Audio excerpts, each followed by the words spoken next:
अस्सलाम वालेकुम everyone. Anisa novel में आपका वेलकम है। नावल नेम है रूह है इश्क बाय माहिन मलिक, एपिसोड 9। मुझे फाइनल हुई डेट से कोई मसला ही नहीं है। वो उठ खड़ी हुई। मगर आपकी बेचैनी से मसला ज़रूर है। इसका हल जितनी जल्दी तलाश करने बेहतर रहेगा। वो पलटे बगैर कहती कमरे से बाहर निकल गई। पीछे बैठा अब्तसाम लंबी सांस हवा के सुपुर्द करता आंखें मूंद गया। उसको सर में शदीद दर्द उठता महसूस हो रहा था। वो इससे नाराज़ थी, इसीलिए उसकी तरफ देखने की भी जहमत नहीं कर रही थी। काशान ने उसकी नाराज़गी का सोचते सर झटक दिया और अब्तसाम की तरफ लपका। ये कौन सी बेचैनी की बात कर रही थी? क्या मसला है और कहाँ का हल? वो उलझन का शिकार होता एक ही बार में इतने सवाल पूछ गया। अब्तसाम ने आंखें घुमाते बेजारियत से उसे घूरा। ये मेरी शक्ल पर नज़र नहीं आ रहा? ये जो 12 बजे है ये है बेचैनी। इस मसले की बात कर रही है, इसका हल तलाश करना है। वो उकताया हुआ चीख पड़ा। ओ कूल डाउन, रिलैक्स हो जा भाई, इतना हाइपर क्यों हो रहा है? काशान ने उसका कंधा थपथपाया, जिस पर अब्तसाम उसके हाथ झटकता उठ खड़ा हुआ। इतनी क्या बेचैनी है मेरे भाई? सिगरेट पी ले, तेरी सारी बेचैनी मिनटों में ख़त्म हो जानी है। कश लगाते काशान ने जली हुई सिगरेट उसकी तरफ बढ़ाई थी। नहीं, मुझे नहीं पीनी। अब्तसाम ने उसका बढ़ाया हाथ एक बार झटक दिया। ना कर, इधर देख, क्या कहा है तूने? उसका चेहरा जबड़े से थाम कर अपनी तरफ मोड़े वो हैरत के मारे दंग खड़ा था। क्यों नहीं पीनी? नशा छोड़ दिया मैंने, बाजू फोल्ड करता वो आम से लहजे में बता रहा था। काशान पूरा मुंह खोले बेयकीनी से उसे तकने लगा। कब से और ये माजा कैसे हुआ? मोहतरमा ने कहा सिगरेट पीना छोड़ दो और तुमने छोड़ दिया? हाँ, अब तो सामने नशा करना छोड़ दिया। बोलता वो दीवार पर लगी पेंटिंग पर बनी तिरछी लाइंस पर उंगलियां फेरने लगा। आज इस मोहतरमा ने कहा है नशा छोड़ो दो, कल कहेगी जीना छोड़ दो। इसे नफरत से हंकार भरा बकवास बनकर एक ही जुस्म में उस तक पहुंचे उसका मुंह पर धाड़ा था। आज के बाद उसके लिए ऐसा लहजा इस्तेमाल करने से पहले 100 दफ़ा सोच लेना, वरना मैं लिहाज नहीं रखूंगा। उसका गिरेबान पकड़े अब्तसाम वहशत ज़दा सा चीखा था। और अगर उसने कहा ना कि जीना छोड़ दो तो अब्तसाम जीना भी छोड़ देगा। उसकी दहशत ज़दा आवाज़ इसकी 4 दीवारी में गूंजी थी। इस आंखों में अजीब सी जुनूनियत थी। लहजा ऐसा था जैसे वो इसको पाने के लिए सब तबाह भी कर दे तो इसे कोई फ़र्क नहीं पड़ेगा। और वो तबाही तो कर रहा था। इस लड़की के इश्क में मुब्तला किए वो खुद को तबाही के आखिरी दहाने पर ले आया था, जहाँ से वापसी नामुमकिन थी और जुदाई वह किसी कीमत बर्दाश्त नहीं करने वाला था। तो पागल हो गया है क्या काशान? चीख पड़ा। हाँ हाँ, हो गया हूँ पागल, दिमाग ख़राब हो गया है मेरा, क्योंकि मुझे वो अच्छी लगने लगी है, मोहब्बत करने लगा हूँ मैं उससे। क्या करूँ? क्या चाहते हो तुम? सब मर जाऊँ? क्या मेरा कोई हक नहीं है खुशियों पर? क्या मैं इंसान नहीं हूँ? क्या मैं मोहब्बत नहीं कर सकता? बिपरा शेर बना वो चीखता कमरे की है शय तहस नहस कर गया। सर के बालों को मुट्ठियों में जकड़े वो हज़ियानी अंदाज में चीखने चिल्लाने लगा। काशान को इससे ऐसे रद्द-ए-अमल की उम्मीद हरगिज़ नहीं थी। वो चल अपनी जगह खड़ा उसका जुनूनी अंदाज देख रहा था। कमरे में कुछ पल खामोशी छा गई। वो दीवार के साथ टेक लगाते ज़मीन पर बैठ गया। बालों को मुट्ठियों में जकड़े वो नज़रें ज़मीन पर गाड़ी गहरे गहरे सांस भर रहा था। वो कहेगी मर जाओ तो अब्तसाम चौधरी खुद को मार देगा। वो ट्रांस की कैफियत में काफ़ी देर बाद बोला था। अब्तसाम ने बेजार सी नज़र सामने खड़े काशान पर डालकर सर चटक दिया। तो आज वो इतनी अहम हो गई है तेरे लिए कि तू इसके लिए सब छोड़ने को तैयार है? आज नशा छुड़वाया, कल मुझसे, माँ और बहन से दूर कर देगी और फिर ज़िंदगी से। तखीर आमेज़ लहजे में कहता वो ताली बजाते ज़ोर से हंसने लगा। मुझे समझ नहीं आती तुम सबको हो क्या गया है?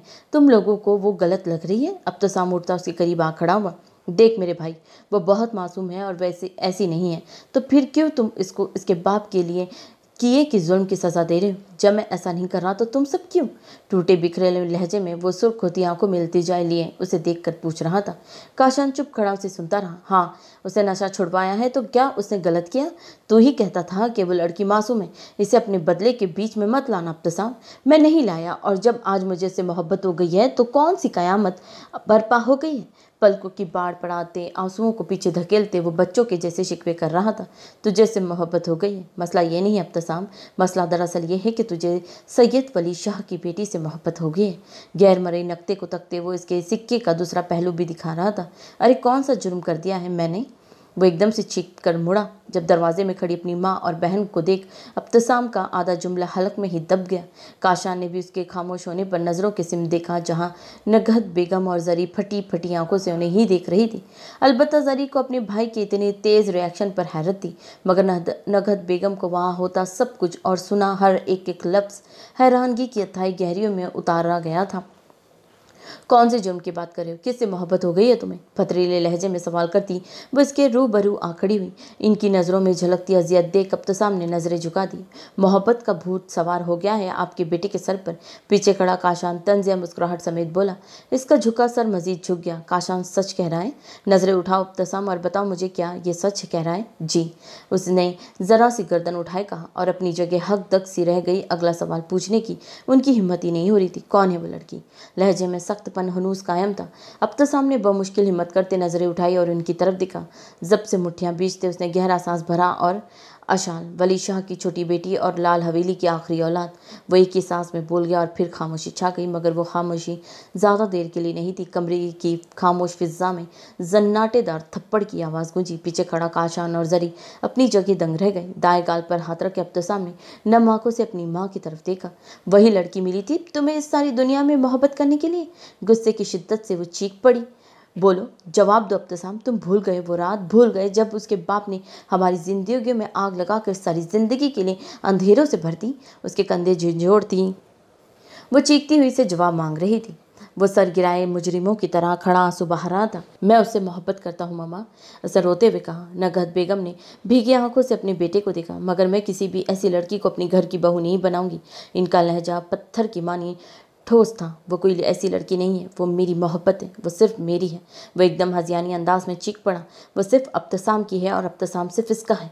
रोने से उसकी आवाज़ मजीद भारी हो गई। कमरे की फिजा में एक बार फिर थप्पड़ की आवाज़ गूंजी और बोलते अब्तसाम की ज़बान को जैसे लकनियत पड़ गया। खबरदार, जो तुमने एक लफ्ज़ और निकाला अपनी ज़बान से अब्तसाम, मैं भूल जाऊंगी कि तुम मेरे लाडले बेटे हो। चेहरे पर हाथ रखे वो बेयकीनी से अपनी माँ को देख रहा था और वो लाल हवेली वालों से नफरत करती थी, मगर इनकी नफरत इस कदर चढ़कर बोलेगी इससे इतना मालूम नहीं था। वो इन जैसी नहीं है। कमरे से निकलती नगहत बेगम के कदम वहीं रुक गए। भूलो मत अब्तसाम, उसकी रगों में अपने बाप का खून है। एक बार मेरा यकीन कर ले प्लीज़। आंसुओं में रवानी आई थी। पहले भी किया था, मगर क्या मिला? जुदाई, अजियत और कभी ना ख़त्म होने वाली तकलीफ़ें। अब की बार, आखिरी बार यकीन कर ले मम्मा, अपनी बेटी की खातिर कर ले। उनके हाथ पकड़े वो शिद्दत से रो दिया। अब इतनी हिम्मत नहीं है अब्तसाम, तुम पीछे हट जाओ, इसमें सबकी बेहतरी है। उसके आंसू पोंछते वो बेतासिर लहजे में बोली थी। मगर मैं उसे मोहब्बत कर बैठा हूँ मम्मा, प्लीज़। वो रोता हुआ चीख पड़ा। तो फिर समझो कि वो अपनी बहन की तरह। नहीं नहीं, खुदा का वास्ता मम्मा, ऐसी कोई बात मुंह से मत निकालिएगा। उनके होठों पर हाथ रख के वो इल्तिजाई अंदाज में बोला था। तो फिर भूल जाओ उसे। नहीं भूल सकता मम्मा, मर जाऊंगा उसके बगैर। बस सिसक उठा। तो फिर मर जाओ, मगर वो लड़की ना तुम्हारी ज़िंदगी में आएगी ना इस घर में। इंतहाई सफाकियत से कहती हुए उसके हाथ झटकती अपने कमरे में जा बंद हुई। वो तीनों नफ्यूस दम सादे ऐसे खड़े थे जैसे पत्थर के मुजस्मे हो। इन्हें अभी तक अपने कानों पर यकीन नहीं आ रहा था। भाई, जरी उसके करीब आई। तो फिर मर जाओ। इसे अपने कानों से धुएं निकलते महसूस हो रहे थे। चेहरा खून छलका रहा था। उसकी माँ ने इसे कहा कि मर जाओ। इसे अपना दिल चीरता हुआ महसूस हो रहा था। अब्तसाम, काशान ने उसके कंधे पर हाथ रखा। खाली नज़रों से इन दोनों को देखते वो मफलूस होते जहन के साथ जैकेट उठाता बैक डोर से निकलते चला गया। भाई भाई, रुक जाए। नहीं जाए, हमें ज़रूरत है आपकी। वो पुकारती रह गई, मगर वो तो ऐसे गया था जैसे कुछ सुना ही ना, जैसे उसके जाने से किसी को फ़र्क ही ना पड़ता हो। संभालो खुद को जरी, काशान ने उसे दिलासा देना चाहा। वो सहारा पाते ही उसके कंधे पर सर रख के फूट फूट कर रो दी। कैसे संभालूं खुद को, और हिम्मत नहीं रही मुझ में। वो ऊंची आवाज़ में रोने लगी। मेरा भाई तकलीफ़ में है काशान, इसे प्लीज़ ले आए, इसे वापस ले आए। अब इन्हें खोने की हिम्मत नहीं है। आपको अल्लाह का वास्ता मुझे मेरा भाई ला दे। उसके सामने हाथ जोड़ती वो रोती बिलखती ज़मीन पर बैठ गई। काशान की बर्दाश्त से बाहर था वो मंजर। वो कम से कम इसे रोता हुआ नहीं देख सकता था। मैं वादा करता हूँ इसे वापस ले आऊँगा, तुम प्लीज़ रोना बंद करो। इसके आंसू पोंछते वो तसल्ली आमेज़ लहजे में बोला। मगर वो तो शायद सब्र की आखिरी हद थी। उसके आंसू रुकने के बजाय मजीद बहने लगे। तुम चाची के पास जाओ, मैं आता हूँ। वो अभी उसके पास से उठाई था जब जरी को माँ का ख्याल आते ही वो भागती उनके कमरे की तरफ गई। उसका घर अब्तसाम के घर से 15 मिनट की दूरी पर था। वो भागता अपने घर पहुंचा। वो अपनी माँ बाप की इकलौती औलाद था। रात काफ़ी हो गई थी। उसके माँ बाप कब के सो चुके थे। उसे अब्तसाम के पास जाना था, पर जरी और चाची को अकेला छोड़ के जाना सही नहीं था। इसीलिए वो अपने बाबा और मम्मा को जगाता सारी सिचुएशन समझाते उनके घर पर छोड़े अब्तसाम की तलाश में जा चुका था। आखिर उसे वादा निभाना था। गाड़ी हवेली के आलीशान गेट पर रुकी। वो 3 महीने बाद हवेली वापस आई थी। अरशान शाह से बात करने के बाद उसने बाकी का सफ़र सो के गुजारा था। सर में उठते दर्द की वजह से वो निढाल हो चुकी थी। आंखों में उभरे सुर्ख दौड़े इसे गहरी नींद लेने का कह रहे थे, मगर चेहरे पर झलकती अपनों से मिलने की तड़प और खुशी हर शय पर भारी थी। गाड़ी गेट से होते हवेली की आलीशान पोर्च में आ रुकी। हसना भी अभी गाड़ी से उतरी ही थी जब ऐना भागती हुई इनसे लिपट गई। मेरी बी उनके हाथ चूमते ऐना खुशी से रो दी। मेरी बच्ची ऐना कैसी है? हसना बी ने उसका चेहरा था में अपनी आंखों की प्यास बुझाई थी। ऐना उनकी बेटी नहीं थी, मगर बचपन से अब तक ऐना को पालने वाली वही थी। यही वजह थी ऐना लाल हवेली में सबसे ज़्यादा उनके करीब थी। ऐना को जी भर के प्यार करने के बाद वो हवेली के बाकी अफराद से मिलने को आगे बढ़ गई। अरशान शाह ने अबाए में उलझी अशाल को देखा और फिर नज़र गाड़ी की साइड पर डाली, जहाँ हवेली के तमाम अफराद चेहरे पर बेपनाह खुशी के तासरात सजाए उनके वेलकम में खड़े थे, सिवाय एक के। आंखें उठाए बगैर वो बेध्यानी में दरवाज़ा खोले अपनी साइड से अभी उतरी ही थी कि जब सामने शान से खड़े सफियान शाह को देखते उसकी आंखों में नमी उतरी थी और वो अभी कदम उठाती इससे पहले ही वो आगे बढ़ता इसे अपने मोहब्बत भरे महफूज आसार में बांध चुका था। मेरी छोटी परी, उसके लहजे में मोहब्बती अशाल के आंसुओं में रवानी दर आई। कितना तरसी थी वो अपने भाई की मोहब्बत के लिए, जो उसकी तरफ देखना भी गवारा नहीं करता था। ये सब सोचते वो कितनी अजियत से गुजरती थी। मैंने आपको बहुत याद किया भाई। उसके बाजू को पकड़े वो सू करती मासूमियत से 2-4 लहजे में बता रही थी। सफियान शाह ने बेसाख्ता उसके बालों में लब रख दिया। मैंने भी अपने छोटे डरपोक बच्चे को बहुत याद किया, कहता वो नम आंखों से मुस्कुरा दिया। सब लोग वहाँ भाई बहन के इतने प्यार को देखकर खुशी से निहाल हो रहे थे। दाजी बी जान ने शुक्र का कलमा पड़ा था। दूर ही नहीं सही, मगर वो समझ गया था कि उसकी बहन की क्या अहमियत है, वो उसे कितनी मोहब्बत करती है और सफियान शाह खुद कितनी मोहब्बत करता है। अरे हम भी आए परी, हमने भी मिस किया अपनी बच्ची को, मगर हमें तो भाई कोई पूछ ही नहीं रहा है। दाजी बच्चों जैसी मुंह बनाए शिकवा को ना हुए। अशान शाह तो बारी बा वहाँ से सब मिल चुका था। एक अशाल थी जो अपने भाई से मिली थी, तो बस तब से उसके हिसार में छिपी खड़ी थी। दाजी की बात सुनते अशाल सफियान शाह को देखकर मुस्कुराई हुई उनसे लिपट गई। मेरे प्यारे दाजी, आप में तो मैं अशाल की जान बसती है। उनके दोनों गाल पर बोसा देती वो उनके शफकत भरे हिसार में छुप गई। बी जान उनसे मिलने के बाद वो बी जान की तरफ आई, जिन्होंने उसे हिसार में लिए थे चटाचट चुम डाला था। मेरी पोती, मैं सत के जाऊँ इतने दिन बाद देखा है। मेरी आंखें तरस गई थी तुम दोनों को देखने के लिए। अरे बी जान रोई तो नहीं? उनके आंसू पोंछती अशाल उनके कंधे पर सर रखा। जब नज़रों के सामने इस चेहरे को देखते इसकी आंखों में पानी भरने लगा। ऐनापी, वो चीखती हुई इन तक पहुंची थी। वो इसे गले लगाती जब ऐना ने उसके हाथ बीच में ही रोक दिया और आंखों से पीछे की तरफ इशारा किया। सभी उसकी हरकत पर हैरान थे। फिर अशाल की नज़रों के ताकुब में देखते वो सब पल में माजरा समझ गए। मरे हुए कदम उठाती वो इन तक पहुंची थी। आंखों में भरा गरम सियाल सामने मंजर को धुंधला रहा था। उसका जिस्म खौफ से कांपने लगा। अरशान और सफियान शाह को बेसाख्ता इस पर तरस आया था। अभी सब नॉर्मल थे, मगर माजी में उसके साथ जो कुछ हुआ इस हवेली में, वो इस शख्स के सामने आने से भी डरती थी, मगर वो इसका बाप था। वो मोहब्बत के हाथों मजबूर हो हमेशा उनके सामने आती थी, मगर वो हमेशा उसे दुत्कार देते थे। उसने कमी महसूस की थी। ऐसा नहीं था उसे अपने अब्बू जान की गैर मौजूदगी का पता नहीं चला, उसे मालूम था, मगर वो क्या करती? जानती थी आज भी हमेशा की तरह ठुकराई जाएगी। अबू जान उनके कदमों में बैठती वो ज़ारो कतार रो दी। वली शाह ने सरसरी नज़र किताब पर से हटाकर इस पर डाली। कैसे हैं आप अबू जान? इनके दोनों हाथ अपने हाथों में लेती अशाल ने नम आवाज़ में पूछा। जालिम हाकिम जैसा पहले था। उसके दोनों हाथ झटकते वो नफरत से फनकारते वहाँ से वॉकआउट कर गए। वहीं ज़मीन पर बैठे वो हाथों में चेहरा लिए फूट फूट कर रो दी। जब सफियान शाह और अरशान शाह वो मंजर देखते भागते इस तक पहुँचे थे, उसके करीब ही घुटनों के बल फर्श पर दोनों अतराफ में बैठे उसके सर पर हाथ रखा था। अबू जान आज भी वैसे ही है भाई, वो अब भी मुझसे नफरत करते हैं। वो रोती हुई सफियान शाह के कंधे पर सर रख गई। वो आज भी मुझे धुतकार कर चले गए। वो मुझे अपनी बेटी तस्लीम नहीं करते। क्यों भाई? वो क्यों इतनी नफरत करते हैं मुझसे? मेरा तो कोई कसूर नहीं था। उसके बाजू पर गिरफ्त सख्त करते हुए शिद्दत से रोती वहाँ सबकी आंखें नम कर गई। तुमने कुछ नहीं किया परी, रो मत प्लीज़, तुम्हारी तबीयत खराब हो जाएगी। सफिया ने उसके बाल सहलाते प्यार से उस आंसू पोंछे थे। भाई, उसे पुकारती वो फिर से रो दी। जब अरशान शाह ने जब से मुठियाँ बीज ली, वो सिसकने लगी थी, जो इसके दोनों भाइयों की बर्दाश्त से बाहर था। रोना बंद करो परी, वरना मैं अब भी अबू जान से लड़ाई कर लूँगा, वो धमकी आमेज लहजे में बोला, जिसका असर भी फौरी हुआ। परी ने आंखें रगड़ते उन्हें देखा। नफ़ी में सर हिलाया। है ना? जी भाई, परी को कमरे में ले जाओ, थोड़ी देर रेस्ट करेंगी, फिर खाना एक साथ खाएंगे हम सब, वह बमुश्किल नरम लहजे में बोला।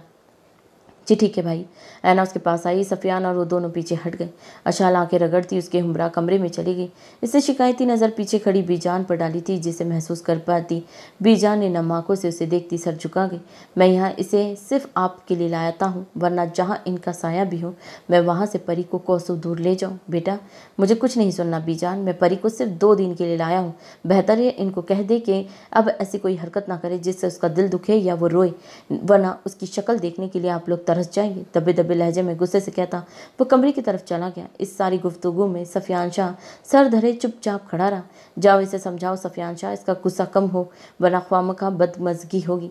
मैं वली शाह से बात करता हूँ। दाजी उसे रिसानियत से समझाते बीजान को इशारा किए वली शाह के कमरे की तरफ चले गए और सफियान शाह अरशान शाह के कमरे की तरफ चल पड़ा। तकरीबन आधे घंटे बाद हवेली के तमाम अफराद खाने की टेबल पर मौजूद थे। वली शाह के अलावा वहाँ सभी खुशगपियों में मसरूफ़ थे। खाना बहुत मज़े का बनाया, अशान ने तारीफ़ी अंदाज में कहा, जिस पर वहाँ सब ने उसकी हाँ में हाँ मिलाई। सिर्फ सफियान शाह की जो इंतहाई मगन से खाना खाने में मसरूफ़ था। हाँ खाना वाकई बहुत अच्छा बनाया है मेरी बहन ने। अरशान शाह के लहजे में मान था जिसे महसूस करती ऐना मुस्कुरा दी। ऐना को अपनी बहन कहने पर सफियान शाह ने खाने से हाथ रोकते इसे किन आँखियों से देखा कम और घुरा ज़्यादा था। सभी कुछ ना कुछ कह रहे थे मगर वह हुनूस खामोश बैठा था। ऐना ने उसकी तरफ देखते उदासी से सर झटक दिया। वो फिर से अशाल की तरफ मुतवज्जा हो गई। उसका सफियान शाह को देखना और फिर उदास होना अरशान शाह ने बहुत बारीकी से नोट किया था। सारे दिन की मेहनत है मेरी बच्ची की, खाना लजीज कैसे नहीं होता। बच्ची नहीं बेगम, लाल हवेली की बहू कहूँ, दाजी ने काफ़ी बुलंद आवाज़ में कहते साथ बैठी अपनी बेगम की तस्दीक की थी। इनकी चालाकी देखते वहाँ सब मुस्कुराते चेहरा झुका गए, जबकि सफियान शाह हुनूज अपने काम में मसरूफ़ था। तुम कुछ नहीं कहोगे सफियान? किस बारे में भाई? वो अनजान बन गया। जो खा रहे हो इसके बारे में कि मेरी बहन ने कैसा खाना बनाया है। इसकी एक्टिंग पर अरशान शाह ने उसे घड़का था। जी अच्छा बना है, रोज़ की तरह, आम से लहजे में कहा था। और वो जो अभी सही तरीके से खुश भी नहीं हुई थी, आखिरी लफ्ज़ों पर फिर से मुंह के जाविये बिगाड़ने लग गई। शक्ल अच्छी ना हो तो बंदा बात भी अच्छी कर लेता है सफियान शाह। दाजी का काफ़ी इत्मीनान से नरम लहजे में उसकी बेइज्जती कर गए थे। वो भी कई अव्वल दर्जे का ढीठ था, प्लेट पर सर झुकाए खाना खा रहा था, जैसे कहना चाहता हूँ बोलते रहो, मेरा क्या है, मैं आपकी बात से अग्री करता हूँ दाजी। वो क्यों पीछे रहता? अब ऐसी भी कोई बात नहीं है अरशान शाह, अब आप सब मिलकर मेरे पोते को तंग नहीं करें। हाँ भाई, ये शर्फ सिर्फ हमारी बेगम को हासिल है। बीजान को जवाब देते दाजी हंस दिया और फिर इन दोनों की मीठी मीठी से नोक झोंक पर वहाँ सब भी हंसते मुस्कुराते रहे। वो लोग थे जो मुकम्मल खामोशी का लिबादा ओढ़े बैठे थे। सफियान शाह ने अशाल की तरफ देखा जो प्लेट में चम्मच हिलाती ख्यालों की दुनिया में कहीं भटकी हुई थी। कहाँ गुम हो बच्चे, कुछ बोल क्यों नहीं रही? एकदम वहाँ खामोश हो गए सब। सफियान और फिर अशाल की तरफ देखने लगे जो सबके एक साथ यूँ अपनी तरफ देखने पर गड़बड़ाती सीधी होकर बैठी थी। मैं आपसे नाराज़ हूँ भाई। 5 मिनट उसे देखने के बाद वह इंतहाई मासूमियत से बोली। क्यों नाराज़ है मेरा डरपुक बच्चा? वह इसके साथ बच्चों जैसे लाड़ करता था। डरपुक लफ्ज़ सुनकर इसका फुला हुआ मुंह मज़ीद फूलकर गुब्बारा बन गया। बेसाख्ता अरशान शाह को सफियान पर रश्क आया। आज अगर उसकी बहन भी जिंदा होती तो वो भी उससे इतनी ही मोहब्बत करता जितनी सफियान परी से करता है। वह वक्त सोचती उसकी आंखें कब नम हुई उसे खबर ही न हुई। नामहसूस अंदाज में वो आंखें साफ करने लगा जब नज़र ऐना पर पड़ी जो नम आंखों से मुस्कुराती उसे दिलासा दे रही थी, जैसे वह इसका हाल उसके चेहरा देखकर ही समझ गई हो। दाजी बीजान सफियान और परी की तरफ मतवजा थे मगर वली शाह ने बगौर उसे रोता देखा था। इनके दिल में दर्द की ठीस सी उठी थी मगर फिर दिल को पत्थर किए वह इन सब की बातों की तरफ मतवजा हो गए। मैं डरपोक नहीं हूँ भाई। वो खफा हुई। अच्छा फिर कल मैं लाऊंगा तितली, पता चल जाएगा। डरपोक बच्चा बहुत बहादुर है। सफियान शाह का मंसूबा सुनते ही अशाल खौफ से बड़ी बड़ी आंखें चपकती उसे देखने लगी। अरशान शाह समेत वहाँ सब मुस्कुरा दिए सिवाय ऐना के। वो सवालिया नज़रों से बीजान को देखने लगी। तितली वाली कहानी क्या है बीजान? बीजान ने परी की तरफ देखा जो आंखों में ढेरों गफीलियाँ सबको बारी बारी देख रही थी। बचपन में सफियान शाह ने एक नीले कलर की खूबसूरत सी तितली पकड़ी थी। इस जुमले पर वो सब माजी की खूबसूरत यादों में खो गए थे। वो इतनी खूबसूरत थी कि हवेली में तमाम लोग इस खूबसूरत सी तितली को देखकर हैरान रह गए थे सिवाय हमारी परी के। बीजान हल्का सांस दी। वहाँ मौजूद तमाम नफूस वली शाह समेत बगौर बीजान को सुन रहे थे।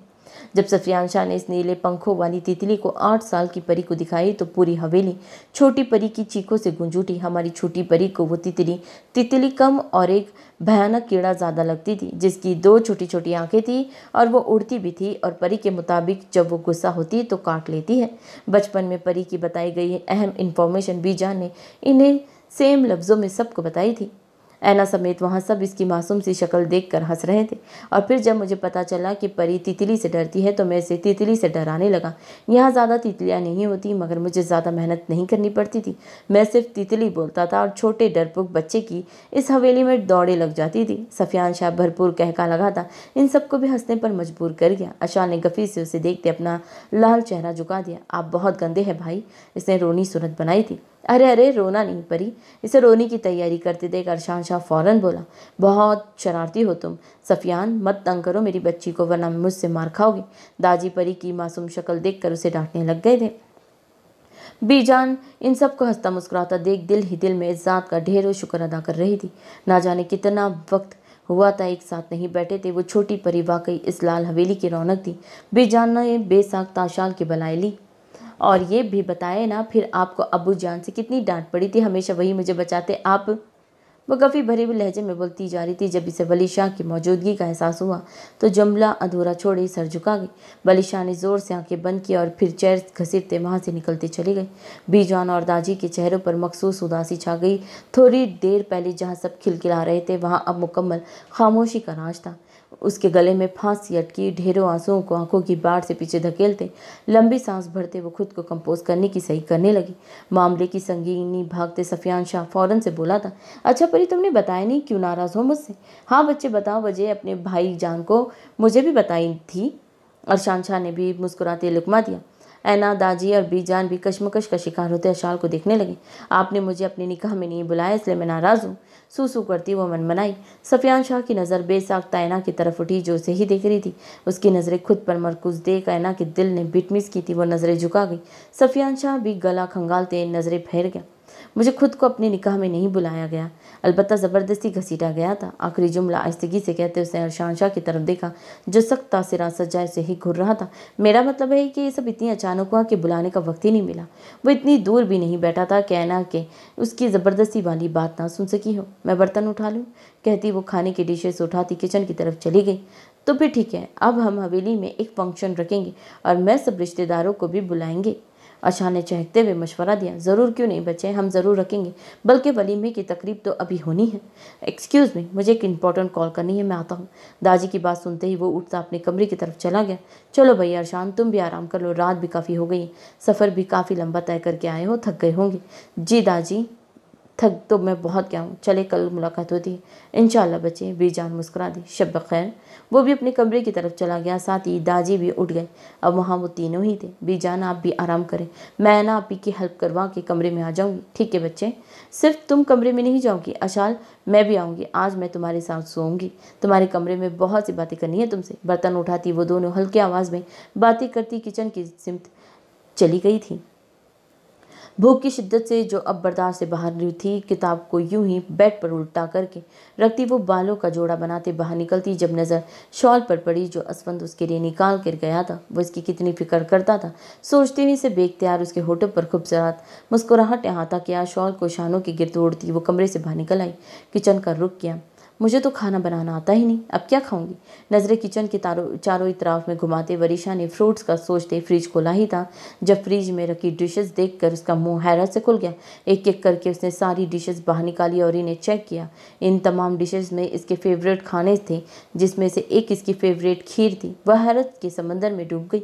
इसको कैसे मालूम मेरी पसंद का? वो खुद से हम कलाम हुई। इस शख्स को सब मालूम होता है, खुद को खुद ही जवाब देती। खाना प्लेट में निकालती उसे ओवन में रख दिया। मैं क्यों सोच रही हूँ इसको, जब मुझे इसे हरगिज़ नहीं सोचना चाहिए। गैर मरई नक्ते में नज़र रख के वरीशा फिर से अपने आप से बातें करने लगी। वो आया क्यों नहीं? इसने तो कहा था मैं जल्दी आऊँगा। क्या मेरी बेरुखी के बाद वो मुझसे मिलने नहीं आएगा? खुद ही सोचो में सोचे निकालती वो रूहान सी हुई। मैं खुद से बातें क्यों कर रही हूँ? काफ़ी देर बाद इसे अपनी बेवकूफ़ी का ख्याल आ गया। और वो शख्स मेरे हवासों पर क्यों सवार हो रहा है? मैं क्यों बार बार इसी को सोच रही हूँ? या अल्लाह, कहीं मैं पागल तो नहीं हो गई? और अगर नहीं हुई तो ये शख्स मुझे पागल कर देगा। अपने सर थामे वरीशा वहीं रखी चेयर पर बैठ गई। खाना भी गर्म हो रहा है, जहन में झमाका हुआ। कंधों पर रखी शॉल सर पर ओढ़ती वो सहन में खुलती ग्रिल डोर को खोले बाहर निकल आई। अंकल, ज़रा सा आगे आते वरीशा ने गार्ड को पुकारा। जी जी मैडम जी। गार्ड बोतल की चीन की तरफ वहाँ नमूदार हुआ। वरीशा उनके यूं अचानक नमूदार होने पर खौफ जरदा सी ज़रा पीछे हुई, फिर खुद को तसल्ली देते वो आगे हुई जहाँ वो 40 उम्र के लगभग खड़ा गार्ड नज़रें झुकाए उसके अगले जुमले के इंतजार इंतजार में खड़ा था।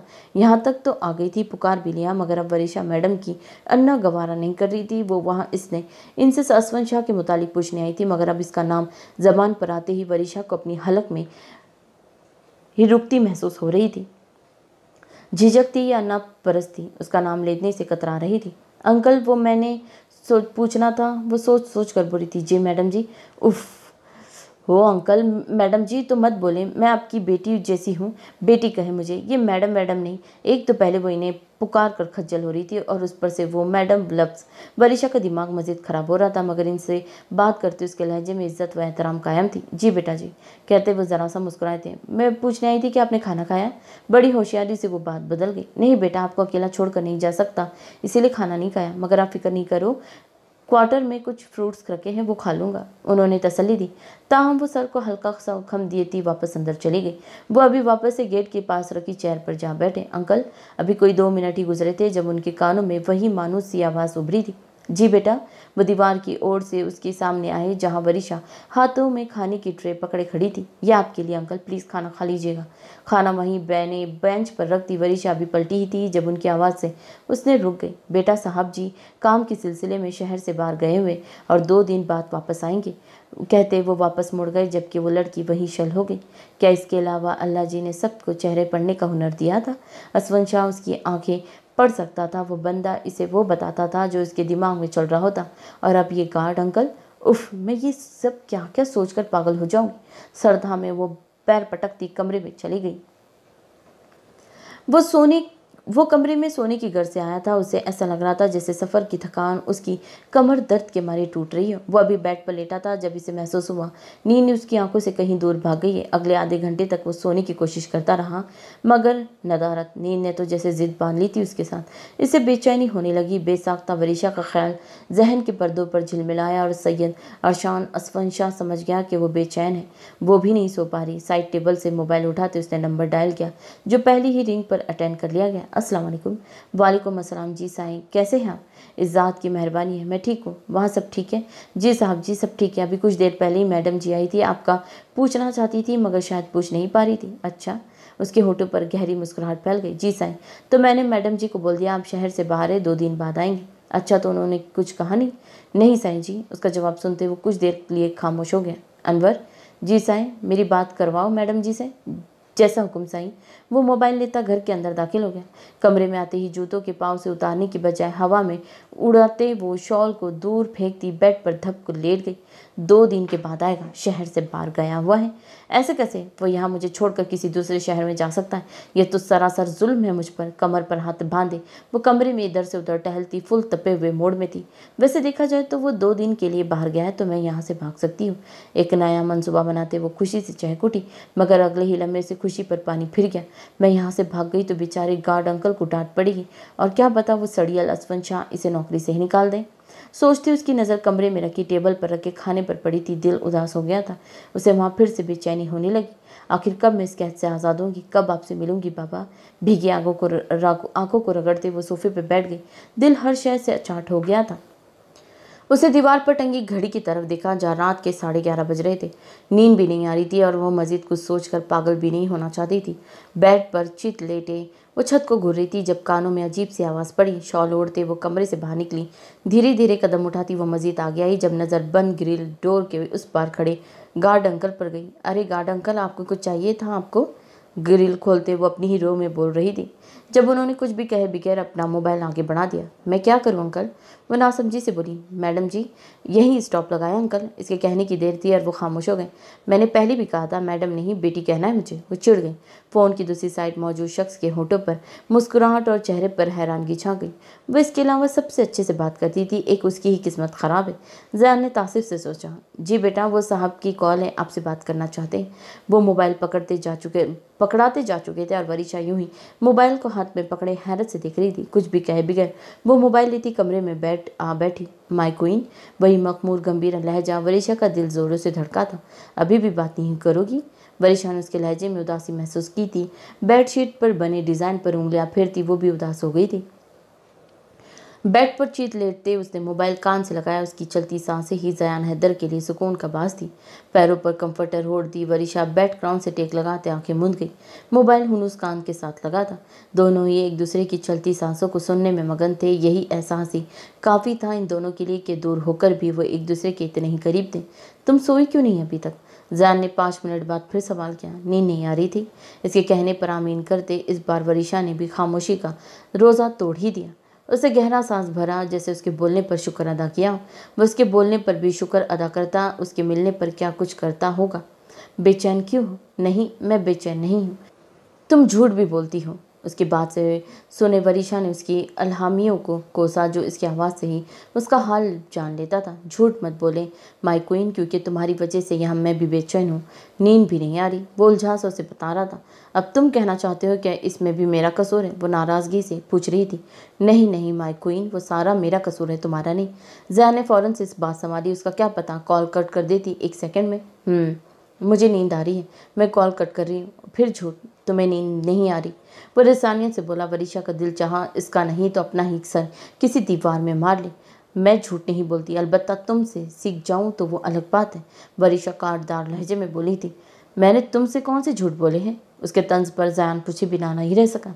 झूठ लफ्ज़ कम पड़ता है इसलिए सबके लिए जो तुम मेरे साथ करते आए हो। धोखे की कहो अस्वंशा, धोखा।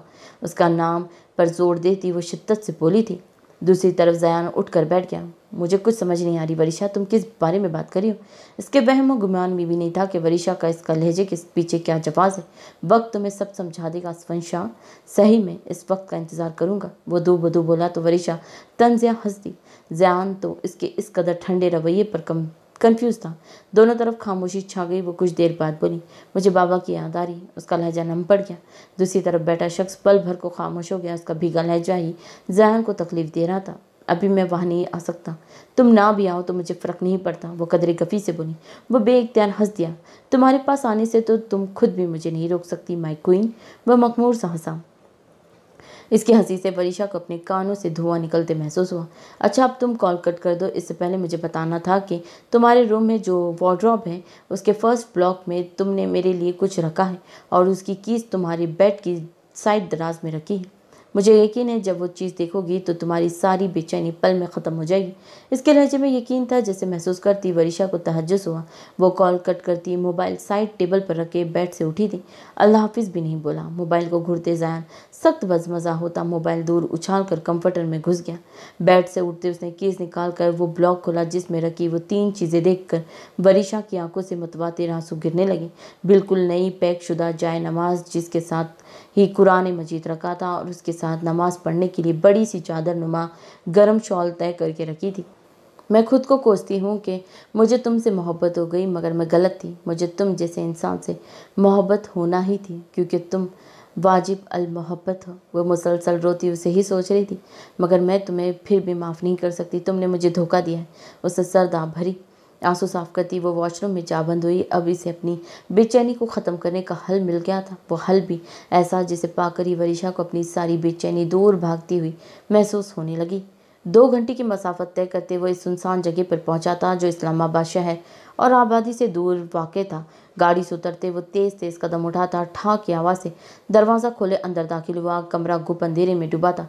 इसे नज़र दौड़ाई जहाँ उस सुर्ख टमटमाती रोशनी के नीचे पड़ी चेयर पर वो हारे हुए जवारी की तरह सर थामे बैठा था। दरवाज़ा बंद करते वो एक ही जुस्त में उसके करीब जा खड़ा हुआ। रात के 2:30 बज रहे हैं। जानता भी है मैंने तुझे कहाँ कहाँ नहीं ढूंढा। पिछले 4 घंटों से गली गली ख्वार हो रहा हूँ और तू यहाँ सुकून से बैठा है। वो बिपरा शेर बने एक ही सांस में इतना सब बोल गया जिस पर अब तो सामने इसके आखिरी जुमले पर तमस्कर उड़ाती नज़रों से उसे देखा, जैसे कहना चाहता हूँ मेरा हाल देखो, कहीं से परसुकून नजर आ रहा हूँ। काशान ने सर तपा इस मजनू को देखा। बिखरा हुलिया, बिखरे बाल, सुर्ख पड़ती आंखें, चेहरा ऐसे ही जैसे किसी लंबी बीमारी से उठा। मुझसे तेरी तकलीफ नहीं देखी जाती भाई, मत कर ऐसे, संभाल खुद को मेरी जान। उसके चेहरे के करीब बैठे वो सरगोशी नुमा अंदाज में बोला, नहीं संभाल सकता मैं खुद को काशी में, मुझे वो चाहिए वरना मैं वाकई में मर जाऊंगा। हारे वे लहजे में कहते अब्तसाम ने इसके हाथ थाम ली। मार देंगे वो तुझे भी, समझता क्यों नहीं है वली शाह, कभी अपनी बेटी तुझे नहीं देगा। वो तहमिल से उसे समझाना चाहता था। मर तो मैं उसी पल गया था जब मेरी माँ ने कहा उसको भूल जाओ, और नहीं भूल सकते तो मर जाओ। तलखी से कहते उसे सर हाथों में गिरा दिया। काशान खामोश हो गया। वो मेरी ज़िद नहीं है, बस वो मुझे अच्छी लगती है और मुझे वो लड़की चाहिए, किसी भी कीमत पर चाहिए। कतरा कतरा उसके आंसू काशान के ठंडे हाथों पर गिरने लगे। उसकी तकलीफ इसे खुद पर गिरती महसूस हो रही थी। मैं बेबस उस मामले में, मैं सब्र नहीं कर सकता। तुम सब समझती क्यों नहीं हो? इसकी सिसकियाँ बढ़ने लगी और फिर वो सिसकियाँ हल्की हल्की आवाज़ में तब्दील हुई थी। काशान ने उसे अपने साथ लगाया और फिर इस शख्स का जब टूट गया, सिसकी आवाज़ों में बदल गई और वो रो दिया और ऐसी शिद्दत से रोया कि काशान का दिल फटने लगा। इसका रोना आहें उस बुलंद आवाज़ में कमरे में गूंज रही थी कि उस सुनने वाले के दिल दहल जाते। चुप हो जा मेरी बाई, सब्र कर, मैं तेरे साथ हूँ, रोना बनकर मेरी जान। काफ़ी देर वो उसकी पीठ थपथपाते तसल्ली दे रहा था। आंखें खुश्क हो गई थी मगर सिसकियाँ अभी भी कमरे में गूंज रही थी। तू मम्मा से बात करेगा ना? इन्हें कहेगा मोहतरमा के लिए मान जाए। आंखें रगड़ते उसने उम्मीद से पूछा। हाँ मैं बात करूँगा, बस वादा कर रहा हूँ, बस तो अभी रोना बंद कर। बिलाखिर उसने मन्नत की। चल उठ घर चलें, जरी और चाची तेरा इंतज़ार कर रही है। मैं मम्मा बाबा को इनके पास छोड़कर आया था। वो सर पीछे को गिरा गया। काशान ने उसे देखा। माँ को बेटी की ज़रूरत है अब्दुसान, अगर तू नहीं चाहता वो फिर से ट्रामा में चली जाए तो उठ और चल मेरे साथ, वरना सारी ज़िंदगी पछताता रहेगा। मतवाज़न लहजे में उसे समझाते काशान ने अपने साथ भी उसे उठाया। अब्दुसाम के दिमाग में इस वक्त कई सोचें एक साथ गर्दिश में थी। वो अपनी माँ को कभी अकेला नहीं छोड़ना चाहता था और वहाँ जाना भी नहीं चाहता था, मगर फिर दिल के मुकाम पर पत्थर रखे वो काशान के साथ चल पड़ा। वह तकरीबन घसीटते हुए उसे अपने साथ गाड़ी तक लाया था। उसकी हालत ऐसी थी जैसे उसने शराब पी रखी हो। इस लड़की के गम में वो बिन पिए ही मदहोश था। अपनी चाल ढाल, दुनिया से बेखबर, सब भूल गया था। अगर वो इसे ना मिली तो क्या होगा? ऐसा सोचते ही काशान का दिल किसी ने मुट्ठी में ले लिया था। उठ जा वशाल, वरना अभी भी जान से डांट पड़ जाएगी। पिछले आधे घंटे से वो इसे फजर की नमाज के लिए उठा रही थी और अशाल थी जो अपनी जगह से टस से मस नहीं हो रही थी। अच्छा ठीक है, सोई रहो, जा रही हूँ मैं। वो उसके पास से उठती जब अशाल ने उसकी बाजू थाम ली। नाराज़ होकर नहीं जाए मेरी प्यारी भाभी जान, दिलकशी से मुस्कुराती कहती वो ऐना को ब्लश करने पर मजबूर कर गई। अल्लाह अल्लाह, आप तो सिर्फ इतनी सी बात पर ब्लश कर रही हैं, शरारती लहजे में कहती अशाल ने मध्यम सा कहका लगाया। ऐना गफी से उससे देखती हाथ झटक कर उठ खड़ी हुई। तुम बहुत शरारती हो गई हो परी, अब उठो और जाकर नमाज पढ़ लो, वरना बी जान ने डांटना नहीं मारना भी है। आप कहाँ जा रही? मैं किचन में जा रही हूँ बी जान और दाजी का नाश्ता बनाने। अच्छा ओके, आप चलिए, मैं भी नमाज पढ़ कर आती हूँ। ओके, जल्दी आ जाना, फिर मुझे तुमसे कुछ पूछना भी है। ऐना बात खत्म करती कमरे से बाहर चली गई और अशाल भी टाइम देखती नमाज की नीयत से फौरन से बेड से उठ गई। किचन में आते ही उसे फौरन से चाय का पानी चूल्हे पर रखा था और अभी तक उस नमाज का स्टाइल्स में किए दुपट्टे में थी। चाय का पानी रखते उसने फ्रिज खोला, अंडे और दीगर चीज़ें निकालती वो आमलेट बनाने की तैयारी में मसरूफ़ हो गई थी। जाए नमाज तय करके अभी वो उठाई था कि सर में उठता शदीद दर्द उसे निढाल कर गया। सारी रात वो बेसुकून रहा। तमाम रात उसने जाग कर गुजारी थी। नामालूम सी कैफियत थी। सफियान शाह को इस कमरे में कमी सी महसूस हो रही थी। वो शुरू दिन से ही अकेला रह रहा था, मगर अब इस कमरे में वो अकेलापन इसे खल रहा था। इसका ऐना से कोई जज्बाती ताल्लुक नहीं था, मगर अब सफियान को अपने कमरे में अपने साथ एक और वजूद की मौजूदगी का एहसास होने लगा था। उसकी आदत होने लगी थी और जिसका नतीजा उसने सारी रात कांटों पर बसर के गुजारी थी। ऐना पर से उसे शदीद गुस्सा आ रहा था जो इसे इजाज़त लिए बिना ही अशाल के रूम में सोने चली गई थी। अभी वो इसकी खबर लेता इससे पहले उसे चाय की तलब हुई, जिससे सर दर्द भी कुछ कम हो जाता। मुलाजमा से चाय का कहने के लिए वो कमरे से बाहर निकला और किचन की तरफ गया, जहाँ उसे किसी की मौजूदगी का एहसास हुआ। वो अभी मजीद कदम बढ़ाता जब उसे वहाँ ऐना का गुमान हुआ। हाँ, वो वहाँ वही थी। बेसाख्ता सफियान शाह के कदम वहीं रुक गए। वो कितनी देर वहीं खड़ा बेखुद सा उसे देखता रहा। सुर्ख रंग की पाँव तक आते फ्रॉक में हम रंग दुपट्टा को नमाज के स्टाइल में सर पर लपेटे वो अपने काम में मसरूफ़ थी। सफियान शाह की नज़र इसके नूरानी मासूम चेहरे पर टिक गई। वो भला की हसीन ना सही, मगर इतना हुस्न ज़रूर रखती थी कि कोई भी उसकी चाह करता। वो उसे देखने में मसरूफ़ था। जब ऐना को खुद पर किसी की नज़रों की तपिश महसूस करती मुड़ी, वहाँ सफियान शाह को सफ़ेद रंग के कमीज शलवार में बिखरे बाल, उतरी रंगत और सूजी आंखों समेत खड़ा देख उसका दिल डूब के उभरा था। शाह, उसके लब हिले मगर आवाज़ नहीं निकली, मगर सफियान वो लफ्ज़ बगौर समझ गया था। इससे सफियान की कल रात वाली बातें याद आई थी। फ़ौरन से खुद पर अपनी नज़रों पर काबू पाते कुछ कदम का फासला छोड़े ऐना उसके करीब आ खड़ी हुई। क्या हुआ साई, कुछ चाहिए था आपको? बिना किसी तासीर के उसने सवाल किया। सफियान शाह उसके बदले लहजे और रवैये पे दंग रह गया। इसे बेसाख्ता नज़रें फेर ली। चाय बनाओ मेरे लिए। और अगर साईं बोल ही रही थी तो सफियान शाह भी इसे वैसे ही ट्रीट कर रहा था जैसे वो मुलाजमों को करता था। ऐना के दिल में दर्द की ठिस उठी, मगर फिर सर को खम देती वो चाय बनाने में मसरूफ़ हो गई। अब चाय बना रही हो तो मेरे सर पर क्यों मसलत है ये अभी तक? दिल में हो सोचती उसकी मुसलसल नज़रों से कंफ्यूज हो रही थी। रात सारी कहाँ थी तुम? इसके लहजे में सर्द महरी थी। ऐना ने बेइख्तियार सवालिया नज़रों से उसकी तरफ देखा। सफियान शाह का जलाली रूप देख इसका सा नन्ना सा दिल खौफ से लर्जा। बिल्कुल तुमसे ही पूछ रहा हूँ, कहाँ थी तुम? आवाज़ में रौब दबदबा हुनूस कायम था। मैं आशाल के कमरे में।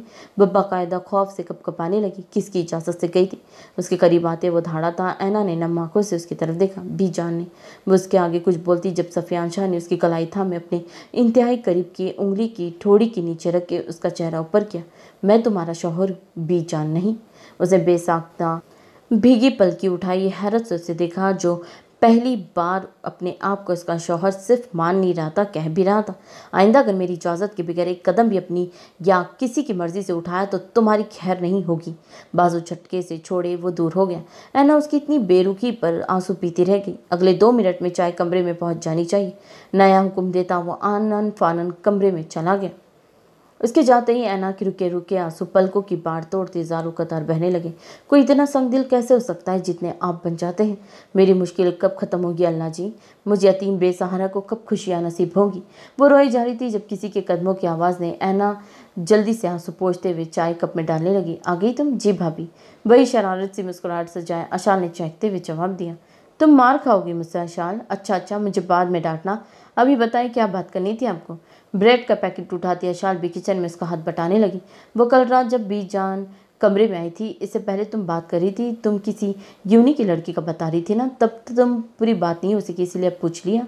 आमलेट बनाती है ऐना ने मसरूफ से अंदाज में पूछा था। आशाल की हरकत करते हाथ वहीं रुक गई। यूनी की लड़की के जिक्र पर सिर्फ एक चेहरा था जो उसके हवासों पर छा जाता था और फिर वो लाख कोशिश कर लेती, आशाल अपने जहन से नहीं निकाल पाती। वो मुसलसल इसी को सोचती थी जिसे इसे नहीं सोचना चाहिए था। इसे अपनी और ऐना की कल रात की गुफ्तगू याद आई थी। आशाल तुम्हारी कोई दोस्त नहीं है यूनी में? आयशा नाम है उसका आपी, और बहुत अच्छी है। इन अनपैकिंग करती आशाल ने मुस्कुराते उसका तारुफ करवाया।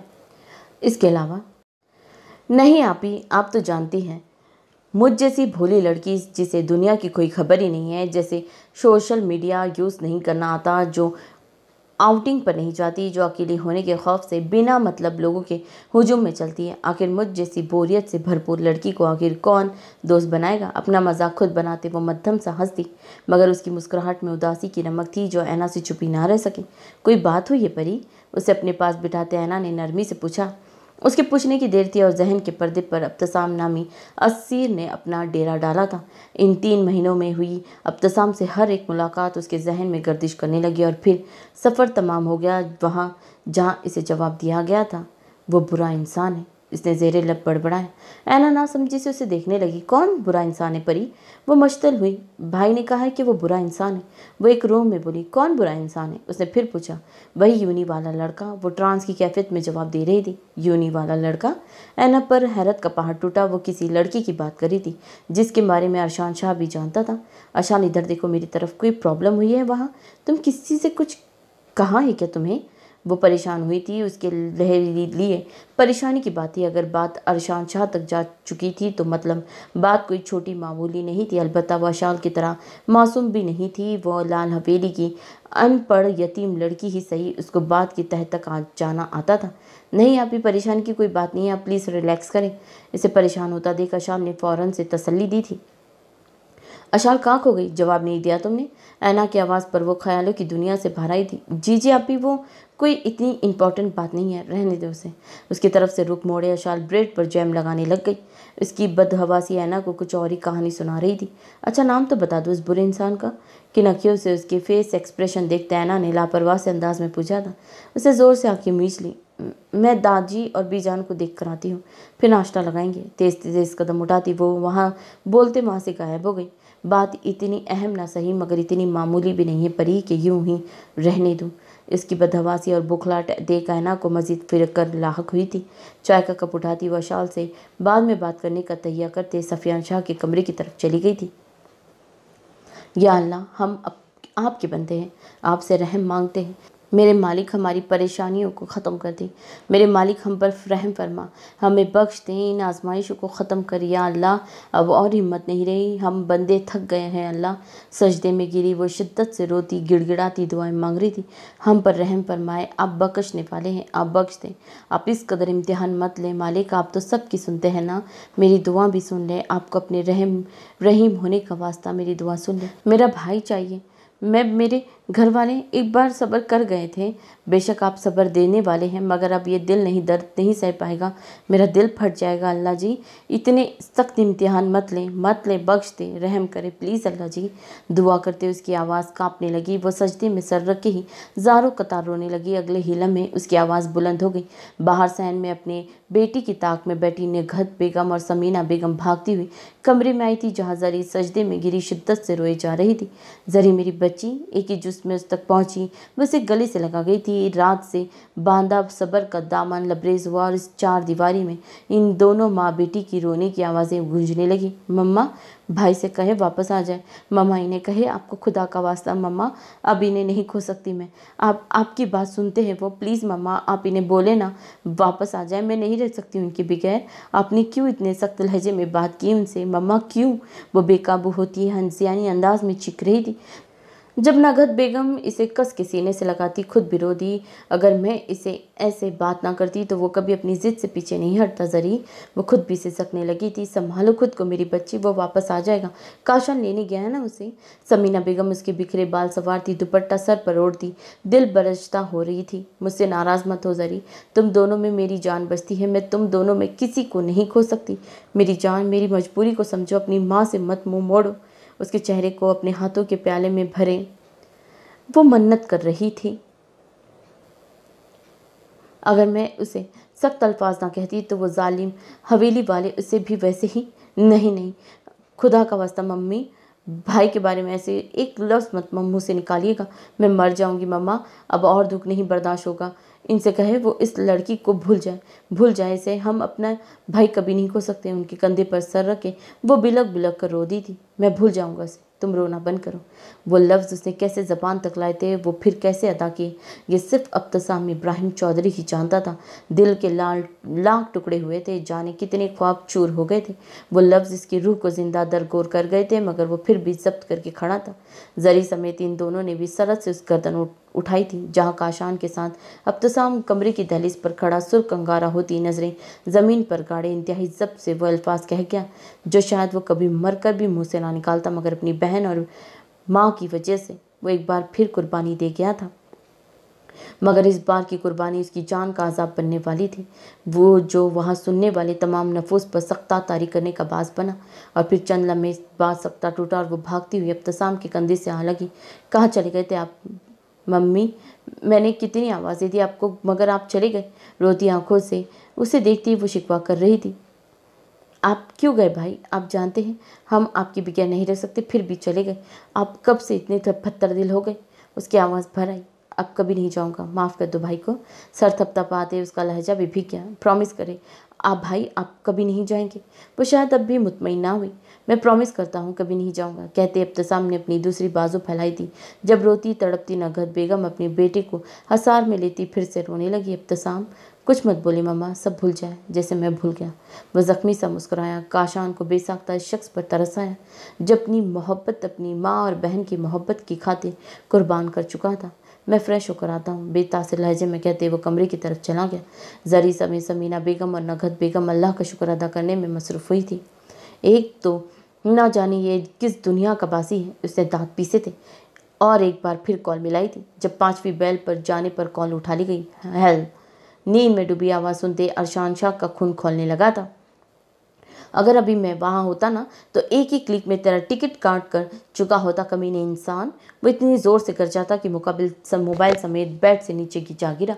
अम्मी मेरी कमर, नींद भग से उड़ी थी। कमर को मलते हसीब ने कारपेट पर पड़ा मोबाइल उठाया था।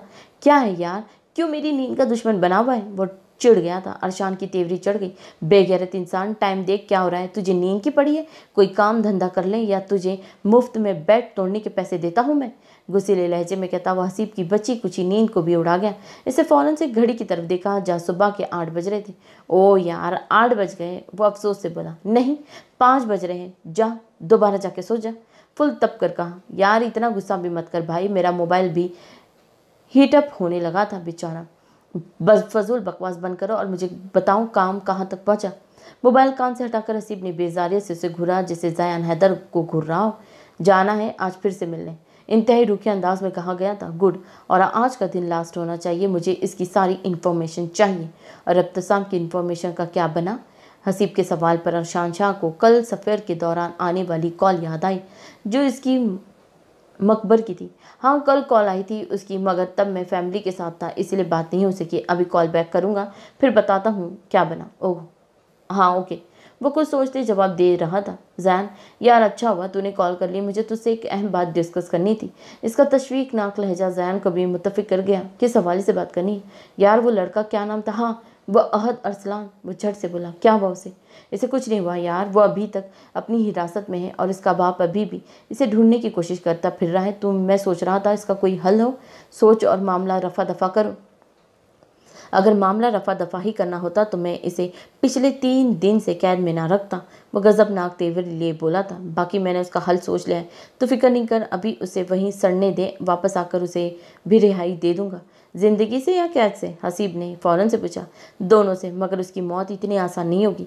उसने मुझसे मेरी ज़िंदगी छीनने की कोशिश की है, अब मैं उससे उसकी एक एक सांस छीनूंगा, वो भी इतनी अजियत थी कि मौत खुद भी कांप उठेगी। वहशतज़दा सा कहता वो हसीब को ठिठुराने पर मजबूर कर गया। यार तो इसे बदला लेना, मुझे कोई ऐसी बातें करके डरा रहा है। मेरा नन्हा सा दिल है, कल उस लड़की ने थोड़ा डराया था जो आज तू पूरी पूरी कसर कर रहा है। नहीं मैं तुझे डरा नहीं सकता, वो सादा से लहजे में बोला। अगर तूने कभी कोई ऐसी हरकत की तो मैं तुझे सीधा गोली मारूंगा बजाय डराने के। इसी अंदाज में बात खत्म करते वो मुकाबिल के सुकून को उड़न छू कर गया। दूसरी तरफ हसीब पूरा मुंह खोले फटी फटी आंखों से मोबाइल को घूर रहा था। कुछ बातें मजीद उसे कहने के बाद ज़यान ने कॉल कट कर दी और इतनी देर में हसीब के मुंह से उफ तक नहीं निकली। कॉल कट चुकी थी, वो भी अनसेव नंबर पर मैसेज सेंड करता फ्रेश होने की नीयत से वॉशरूम में जा बंद हुआ। वो सब कुछ देर पहले ही नाश्ता करके फारिग हुए थे। दाजी, बीजान, वली शाह और अरशान शाह के हमरा लॉन्ज में बैठे चाय से लुफ्तअंदोज हो रहे थे। बीजान सफियान कहाँ है? चाय का घुट भरे अरशान शाह ने उन्हें मुखातिब किया। वहाँ आती ऐना के कदम वहीं दलीज पर रुक गए। उसे बेसाख्ता सफियान की सुबह कही बातें याद आई थी। अपने कमरे में सर में दर्द है उसके आराम को कह रहा था। ज़्यादा तबीयत तो नहीं खराब? परेशान होने वाली कोई बात नहीं बेटा, बीजान मुस्कुरा दी। वली शाह उसकी इतनी फिक्र अपनी बेटी के लिए देख कर नुखवत से चेहरा फेर गए। अरे बच्चे तुम वहाँ क्यों खड़ी हो, अंदर आओ। इसे दरवाजे में खड़ी देख दाजी ने ऐना को पुकारा जो ख्यालों से बाहर आती अंदर आई थी। बीजान मुझे बता दे दोपहर के खाने में क्या बना? अंदर आते ही उसने फौरन पूछा। तुम क्यों बनाओगी बच्चे, मुलाजमा है ना, वो बना देगी। बीजान ने उसकी तरफ देखा। मैं अपने भाई और बहन के लिए खुद अपने हाथों से खाना बनाऊंगी बीजान, मुझे खुशी मिलेगी। ऐना मुस्कुरा कर अरशान शाह को देखते बोली, अच्छा जैसी तुम्हारी मर्जी। बीजान ने गोया इजाज़त दी। इनकी पसंद का कुछ भी बना लो बच्चे। अच्छा ठीक है। ऐना वहाँ से निकलती जब अरशान शाह की आवाज़ इसके कानों में पड़ी थी। बच्चे परी कहाँ है? सुबह से नहीं देखा उसे। भाई वो सुबह मेरे साथ ही थी, फिर नाश्ते के बाद कमरे में चली गई। मैं देखती हूँ उसे। हाँ देखो और बुलाओ इसे, यहाँ आके बैठे सबके साथ। वैसे भी सिर्फ 2 दिन के लिए आए, फिर तो चले ही जाना है। जी भाई मैं बुला कर लाती हूँ। ऐना वहाँ से अशाल के कमरे में चले गई। सिर्फ 2 दिन के लिए? क्यों? आखिर 1.5 दिन बाद वली शाह ने चुप का रोज़ा तोड़ा था। मोबाइल में मसरूफ अरशान शाह ने सामने बैठी हस्ती को देखा जो आंखों में ढेरों नफरत लिए उसे ही घूर रहे थे। दाजी ने आंखों से उसकी तरफ इशारा किया गोया कह रहे हो तहमील का मुजाहरा करना। अरशान शाह ने जरा सा सर को खम दिया। बस ले मामू के मेरे काफ़ी सारे काम हैं जो पेंडिंग में पड़े हैं, और तो बस ठीक है तुम इस हफ्ते के लिए यही छोड़कर चले जाओ। काम तुम्हारे पेंडिंग में पड़े हैं, उसका इतनी जल्दी जाना ज़रूरी नहीं है। उसकी बात बीच में ही काटते वली शाह इंतहाई रूखे अंदाज में बोला था, नहीं मैं परी को यहाँ छोड़कर नहीं जाऊँगा, यह आपकी भूल है। वो अटल लहजे में बोला। वली शाह उसकी इतनी हठधर्मी देख तीश में आया था। वो मेरी बेटी हरशान शाह, तुम इसके मालिक मत बनो। वह एकदम से धाड़े थे। आराम से बात करो वली शाह, चिल्लाने की जरूरत नहीं है। दाजी ने अपनी मखसूस रौबदार आवाज़ में कहा था। क्या आराम से बात करूँ अब्बू जान? इस लड़की की हिम्मत नहीं देख रहे आप? ये किस टोन में बात कर रहा है मुझसे? गुस्से की शिद्दत से वो चीख पड़े। मैं इस टोन में बात कर रहा हूँ जिसमें आप परी से बात करते हैं मामू जान। आखिरी 2 लफ्ज़ों पर जोर देते इसने एक बार फिर इन्हें आंख लगाई थी। खामोश हो जाओ तुम दोनों। वली शाह अभी भी कोई जवाब देता बीजान ने दोनों की तरफ देखते गुस्से से कहा, बैठ जाओ वली शाह। दाजी की आवाज़ पर वो जब से अपनी निश्त पर दोबारा बैठ गए, जबकि हरशान शाह उस पर सुकून सा अपनी जगह बैठा था। ऐसे तो कोई दुश्मन भी नहीं लड़ता जैसे तुम दोनों लड़ते हो, और बाखुदा दुश्मन की भी ज़रूरत ही नहीं। यहाँ तुम दोनों ही एक दूसरे के लिए काफ़ी हो। बस करें अब्बू जान, पहले अपने इस नवासे को तमीज़ सिखाएं जो शहर में रहकर ना जाने खुद को क्या समझने लग गया है। ऐना और अशाल जो लॉन्ज में आ रही थी, वली शाह की तेज़ आवाज़ सुनकर वहीं रुक गई। कभी आ जाइएगा शहर मामू जान, आपको भी मालूम हो जाएगा मैं खुद को क्या समझता हूँ। वो दोनों फिर से शुरू हो गए थे। वो मामू भांजा दोनों दुनिया की अनोखी मखलूक में से एक थी, और दाजी और बीजान सर पकड़ कर बैठ गए थे। इन दोनों के बस से बाहर थे वो 2 इंसान। आया था मैं शहर, मगर अफसोस वहाँ अरशान शाह के मुतालिक कोई एक लफ्ज़ भी नहीं जानता था। तमस्कर उड़ाता लहजा था। वहाँ तो लोग अरशान शाह नामी शख्स को जानने से ही इनकार कर गए थे। तंज़िया लहजे में कहते वो ज़ोर से दार हंसती हैं। दाजी और बीजान ने तासिफ से उन्हें देखा था। वो सब बातें बाद में मामू, पहले मुझे एक बात बताएं। तहमिल से बात करते अरशान शाह तशवीकनाक लहजे में कहता आगे को झुकाया। जब अली शाह समेत वहाँ मौजूद तमाम लोगों ने सवालिया नज़रों से उसकी तरफ देखा था। आप मेरी जासूसी करते हैं? उंगली तोड़ी के नीचे रख के उसे हैरानगी से इस्तसार किया। वली शाह अपनी जगह गड़बड़ा गया। तुम्हारी जासूसी नहीं करता, मैं वहाँ अपनी बेटी से मिलने आया था, जिसे आप बेटी ही नहीं मानते। वो बीच में बोल पड़ा। खामोश नहीं होगे, आगे बताए क्या कह रहे थे हम? वली शाह दांत पीस के रह गए। तुम्हारा नाम लेकर काफ़ी मालूम किया, मगर कोई एड्रेस नहीं मिला, इसीलिए वापस आ गया। और फिर भी मालूम हुआ कि तुम्हारी वहाँ क्या औकात है। वो तंज का तीर चलाने से बाज नहीं आए थे। अरशान शाह मध्यम समझता दोबारा से टेक लगा गया। बहुत हुआ, बंद करो इस मज़ू को। बात मज़ीद बिगड़ती देख दाजी फिर फ़ौरन से बोले, ऐसे कैसे दाजी, अभी मेरी औकात तो बताने दे मामू जान को। वो काफ़ी तंज़िया लहजे में मामू जान कहता, जिसे सुनकर वली शाह को अपने अंदर आँख के शोले भड़कते महसूस हुए। पहली बात मामू जान, अगर आप वहाँ तशरीफ़ लाए ही थे तो मुझे कॉल कर लेते, आपको खुद लेने आ जाता। 1 सेकंड में मुझे मेरी बात ख़त्म करने दे अभी। वो कुछ बोलते अरशान शाह ने उन्हें वहीं हाथ के इशारे से रोक दिया। और रही बात मेरी औकात की, तो मामू जान सही कहा आपने। वहाँ अरशान शाह नामी शख्स का कोई नहीं जानता, और इसलिए है क्योंकि वहाँ किसी अरशान शाह नामी शख्स का वजूद ही नहीं। वो जितने तहमील से बोला था, सुनने वाले तमाम अफराद ने उतनी ही हैरत से उसे देखा। अरशान शाह मेरी झूठी पहचान है, झूठी होनी चाहिए थी, झूठी लिखा हुआ है। अरशान शाह मेरी झूठी पहचान है मामू जान, जो मुझे ज़बरदस्ती दी गई थी। मेरी असल पहचान, मैं ज़यान हैदर हूँ, असफन ज़यान हैदर, सीनियर इंस्पेक्टर असफन ज़यान हैदर। इस तारुफ पर वहाँ मौजूद तमाम नफूस को सांप सूंघ गया। वो ज़यान हैदर के नाम से जाना जाता है। ये धमाका कम था जिस पर इसने अपने इंस्पेक्टर होने का भी धमाका कर डाला था। वहाँ कोई कुछ बोलने के लायक नहीं रहा, ऐना समेत, जबकि आशान नॉर्मल सी खड़ी सब सुन रही थी, क्योंकि उसे और हंसना भी को वो पहले ही सब कुछ बता चुका था। और रही बात मेरी औकात की, तो मामू जान आप बस वहाँ किसी के भी सामने मेरा नाम ले लीजिएगा, लोग आपको बाइज्जत घर तक छोड़ने खुद आएंगे। अल्हम्दुलिल्लाह वहाँ मेरी इतनी इज्जत है मामू जान कि आपकी यहाँ झूठी शान व शौकत को पल में राख के ढेर में बराबर कर देगी। इसके लहजे में कोई तंज नहीं था, वो आम से लहजे में बता रहा था। वो सब हक्का बक्का उससे सुन रहे थे। वो इन्हें लाजवाब कर गया था। वली शाह के पास अब तंज के तीर नहीं बचे थे। उस वक्त याद दिलाने के चक्कर में वो खुद अपनी औकात अच्छी तरह जान गए थे। ऐना ने हैरानगी से अशाल की तरफ देखा, जिस पर अशाल उसकी बाजू थामती किचन में ले गई। आखिर तुमने इतनी बड़ी बात हमसे क्यों छुपाई अरशान शाह? दाजी ने इंतहाई गुस्से से इस्तहसार किया। मेरी मजबूरी थी दाजी, मैं माफ़ी मांगता हूँ आपसे। वह शर्मिंदा हुआ। कैसी मजबूरी? वही सख्त लहजा था। मुझे मेरे बाबा के कातिल को ढूंढना था। इसके मुख्तसर से जवाब पर दाजी और बीजान समेत वली शाह की रंगेत भी सफ़ेद पड़ गई। उसका मकसद सुनने के बाद आगे सवाल जवाब करने की किसी में भी हिम्मत नहीं हुई थी। इतनी जल्दी चौकन्ने की होने की ज़रूरत नहीं है आप सबको। वह आम से लहजे में बोला, मतलब क्या कहना चाहते हो? अब की बार सवाल बीजान की तरफ से हुआ। मतलब ये कि बीजान अभी बहुत से राज दफन है मेरे दिल में। मैं वहाँ काम क्या करता हूँ वो मामू को हमेशा तहज्जुस रहता है। खैर आप सफियान शाह से पूछ लेना, इसे मैं बता चुका हूँ। एक और धमाका उनके सर पर। वो वली शाह बस उसे देखते रह गए। खैर, एक हकीकत और है जो आप सब पर खुलनी बहुत ज़रूरी है और इंशाल्लाह वो भी बहुत जल्द आप सबको बताऊंगा। अभी मुझे कुछ काम है, शाम में मिलते हैं, अल्लाह हाफिज़। टेबल पर पड़ी चाबी और मोबाइल उठाता मैं इन सब को हो के आलम में छोड़कर हवेली से बाहर निकल गया। दाजी ने नम आंखों से बीजान की तरफ देखा, जैसे कहना चाहते हो तीसरी कयामत भी बहुत जल्द बर्पा होने वाली है। खाना इसने दिल रखने को खाया था। वो हरगिज़ अपनी माँ बहन को अपनी तकलीफ वजह से तकलीफ नहीं देख सकता था। काशान के मम्मा बाबा वापस जा चुके थे। दोनों घरों में जरी और काशान की शादी की तैयारियां चल रही थी। समीना बेगम और नगद बेगम शादी की शॉपिंग करने बाजार गई हुई थी। काशान अभी भी उसके पास ही मौजूद था। वो किसी हाल में इसे अकेला छोड़ने का रवादार नहीं था। वो भी ऐसी हालत में तो इसके लिए नामुमकिन था।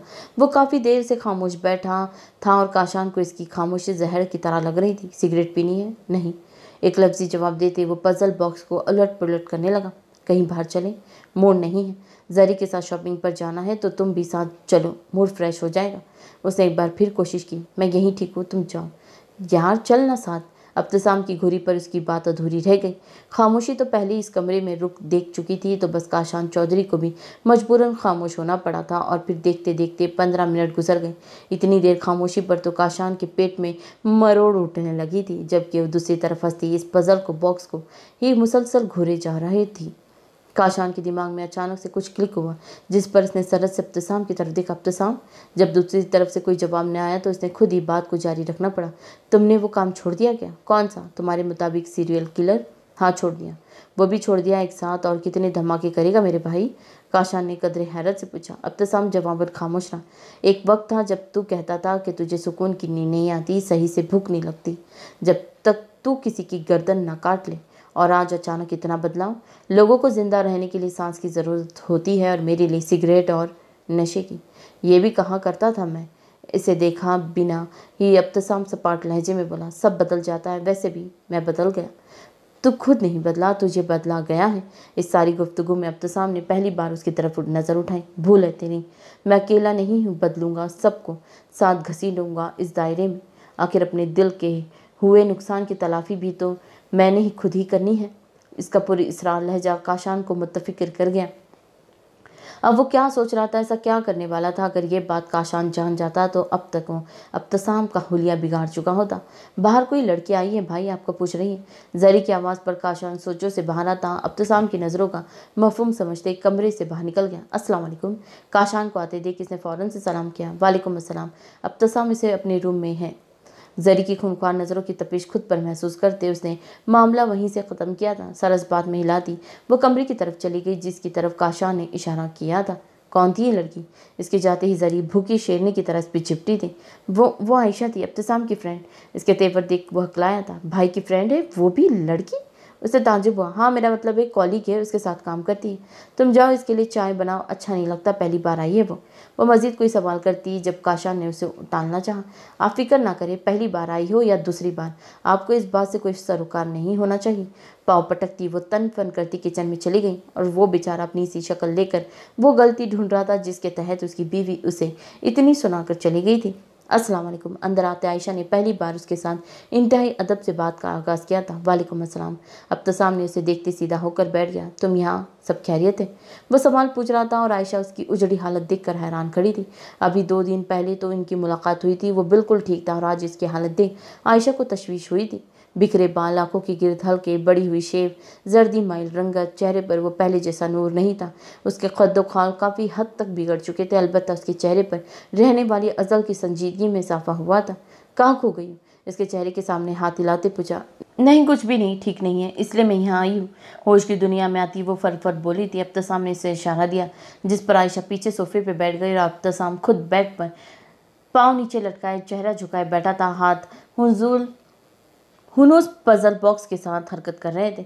मैं तंग आ गई हुई शख्स से अब्तिसाम, तकरीबन आज तीसरा दिन है मैं जहाँ जाती हूँ वो आदमी मेरा पीछा करता है। लाइक रियली यार, मैं उकता गई हूँ। मैंने हर कोशिश करके देख ली उसे पीछा छुड़वाने की, मगर मजाल है वो जयान भाई का मकबर पीछा छोड़ दे। मुझे उलझन होने लगी। झुंझला कर कहती, आखिर उसकी आवाज़ ऊँची हो गई। अब तुम बताओ मैं क्या करूँ? घर बैठ जाऊँ या बुर्खा पहन लूँ? सेकंड ऑप्शन बेस्ट है, दांतों की नुमाइश करते हुए हंसते हुए बोला। आयशा समेत अब्तिसाम ने भी अंदर आते काशान को घूरते सर झटक दिया। वो उन्होंने सीधी पोजीशन में बैठा था जैसे कुछ सोच रहा। गन है तुम्हारे पास? इसने कदरे संजीदगी से पूछा। हाँ है। वो जुज़बुज़ सी हुई इस मसले में गन का क्या काम भला? चलानी आती है? ऑफ कोर्स, वो एक अदा से बोली। अपनी है? आई मीन लाइसेंस बना हुआ है तुम्हारा? नहीं। वो खामोश हो गया। काशान, उसने उसे पुकारा जो ना समझी से उनकी गुफ्तगू सुन रहा था। समझ तो आयशा को कुछ नहीं आ रहा था, मगर फिलहाल वो खामोश बैठी थी। हाँ, मेरी गन लेकर आओ। इसके कहने के मुताबिक काशान ने उसकी गन सेफ से निकालते ही सामने रखी थी। ये रख लो पास, सुर्ख रंगों का एक विसत में जोड़ते हुए कहा गया। मगर क्यों? मेरे पास तो है अपनी। इसे लगा शायद अब्तसाम को सुनने में गलती हुई है। अगली बार वो बंदा कहीं भी नजर आए तो इसे इस गन से शूट कर देना। इसे शूट करके गन वहीं फेंक देना और कोई पूछे तो कहना अब्तसाम ने कहा था। अव्वल तो पुलिस तुम तक पहुंचेगी नहीं, क्योंकि ऑन द स्पॉट जो इन्हें गन मिलेगी वो मेरी होगी, जिसका लाइसेंस भी बना हुआ है। तो मुझे तलाश करेंगी और अगर किसी भूल चूक के तहत वो तुम तक पहुंच भी जाते तो साफ मुकर जाना। बाकी मैं इन पुलिस वालों को खुद हैंडल कर लूँगा। इसने वो सारी प्लान उसे सुनाए जैसे वो किसी मूवी का एक्शन सीन बता रहा हूँ। वो तो सुना कर खामोश हो गया, मगर आयशा और काशान होकों की तरह मुँह खोले इस अक्ल से फारिग इंसान को देख रहे थे जो ख्वामखा किसी का कत्ल सर लेने को तैयार बैठा था। Are you in your sense Ibtisam? वो बेयकीनी की कैफियत में पूछ रही थी। यस आई एम, टक्का सा जवाब देते उसने सरसरी सी नज़र इस पर डाली। अगर तुम डर रही हो तो कोई मसला नहीं है, ये काम काशान कर लेगा। मेरा अभी मूड नहीं है बाहर जाने का, तो वरना मैं खुद जाकर इसे टपका आता। मैं किसी से नहीं डरती, मैं किसी बेकसूर का कत्ल नहीं करूँगा। वो दोनों वक्त बेवक्त बुलंद आवाज़ में बोले, जबकि मुकाबिल पर सुकून से अपनी जगह बैठा टस से मस्तक ना हुआ।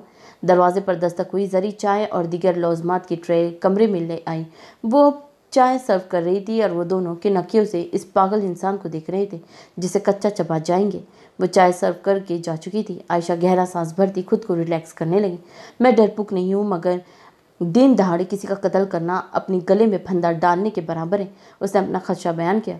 अगर कुछ याद हो तो तुम दोनों एक पुलिस वाले के साथ बैठकर किसी के कत्ल का प्लान बना रहे हो। अपनी इतनी तौहीन पर काशान जला भुना सा भुना था। आयशा के रोंगटे खड़े हुए थे। इसे तो आज मालूम हुआ कि काशान पुलिस इंस्पेक्टर हैं, जबकि अब्तसाम यूं ही खामोश बैठा था। 5 मिनट खामोश। जब खामोशी की नज़र हुए तो वो बोला, पिछले 5 मिनट से हम खामोश थे। अब तू बता, तेरे पास क्या सबूत है कि हम किसी के कत्ल की प्लानिंग कर रहे हैं? वो समझदार होने के साथ चालाक भी था। आयशा दाद दिए बिना ना रह सकी। मैं वो कुछ बोलता इससे पहले वो सोचने पर मजबूर हुआ। उसके पास कोई सबूत नहीं था। पुलिसनामा बंद करके यहाँ खामोशी से बैठना है तो ठीक, बना जा सकते हो। उसे सपाट लहजे से कहा था। मेरा जाना ही बेहतर है, क्योंकि मैं ऐसे जुल्म का हिस्सा नहीं बनना चाहता। तन फन करता वो पांव पटकते कमरे से बाहर निकल गया। क्या कह रही थी तुम? वो सीरियस हुआ। मैं कह रही थी मैं तुम्हारी जैसी प्रोफेशनल किलर नहीं हूँ। सही तो फिर बुर्का पहन लो। वो उगता गया। इसने कलस कर ढेरों गुस्सा अंदर उतारा, क्योंकि वो अभी उसके आसरे थी। तुमने कभी दिन दहाड़े किसी को कत्ल किया? आयशा ने हनमाक से सवाल किया। हाँ, 11 लोगों को, इंतहाई मासूमियत से जवाब दिया गया था। इसका चाय का घूंट गले में ही अटक गया। एकदम से खांस दिया। आयशा ने उसे देखा जो नजरें झुकाए पजल में मसरूफ था। तुमने आज तक कुल कितने कत्ल किए? 61, और शायद उससे ज़्यादा। कितने ज़्यादा? झरझरी सी लेती उसने फिर पूछा। अब्तसाम सोचने लग गया। 73। तुम पहली बार जेल कब गए थे? ऐसा मौका कभी आया ही नहीं। तुमने 73 कत्ल किए और एक बार भी जेल नहीं गए? फटी फटी आंखों से देखती वो बेयकीनी की अथाई गहराइयों में थी। हाँ, क्योंकि कभी किसी को कोई सुराग ही ना मिला। अब तो सामने लापरवाह अंदाज में उसे बताया। तुम मेरी सोच से ज़्यादा शातिर हो। वो बोली बिना ना रह सकी। जानता हूँ और मानता भी हूँ। तुमने पहला कत्ल किसका किया था? तुम यहाँ मुझ पर ऑटोबायोग्राफी लिखने आई हो? इंतहाई रुख के लहजे में इस्तफसार किया गया। ओके, ना बताऊं? गुस्सा क्यों कर रहे हो? आयशा ने नाक सुकेड़ी थी। अब तो साम रुख बदल गया। एक लास्ट सवाल का जवाब दोगे? उसे गहरा सांस अंदर खींचा। पूछो, तुमने पहला कत्ल किसका किया था? आयशा ने पुराना सवाल दोहराया। आंखें घुमाए अब्तसाम ने तिरछी नज़र उसकी तरफ देखी था। कोई मशहूर सिंगर था उसका। अब ये नहीं पूछना क्यों किया था। उसका कत्ल कर सकती हो तो ठीक, नहीं कर सकती तो शाम तक मैं खुद इसे जहन्नम वसूल कर दूंगा। बेफिक्र रहो। फी अमान अल्लाह। उसने बात ख़त्म की और बेड पर चित लेटते आंखों पर बाजू रख लिया। मतलब साफ था, अब वो मजीद सर नहीं खपा सकता। वो जो इतनी देर से जब्त करके बैठी थी, उसके इतने रूखे अंदाज पर आयशा अपना बैग उठाती उठ खड़ी हुई। कोई तमीज़ ही नहीं है। घर आए मेहमानों से कोई ऐसे कहता है भला? गुस्से में बड़बड़ाती वो बैग पकड़े कमरे से गई और फिर घर से ही निकल गई। अब तो सामने सुख का सांस भरा था, जैसे किसी बला से छुटकारा हासिल कर लिया। फिर उस शख्स का ख्याल आते ही उसने मोबाइल उठाते नंबर डायल किया। अस्सलाम वालेकुम हसीब साहब, कैसे हैं आप? वालेकुम अस्सलाम अनवर चाचा, मैं खैरियत से, आप बताएं? अल्लाह का शुक्र है बेटा, कैसे आना हुआ, सब कह रहे थे?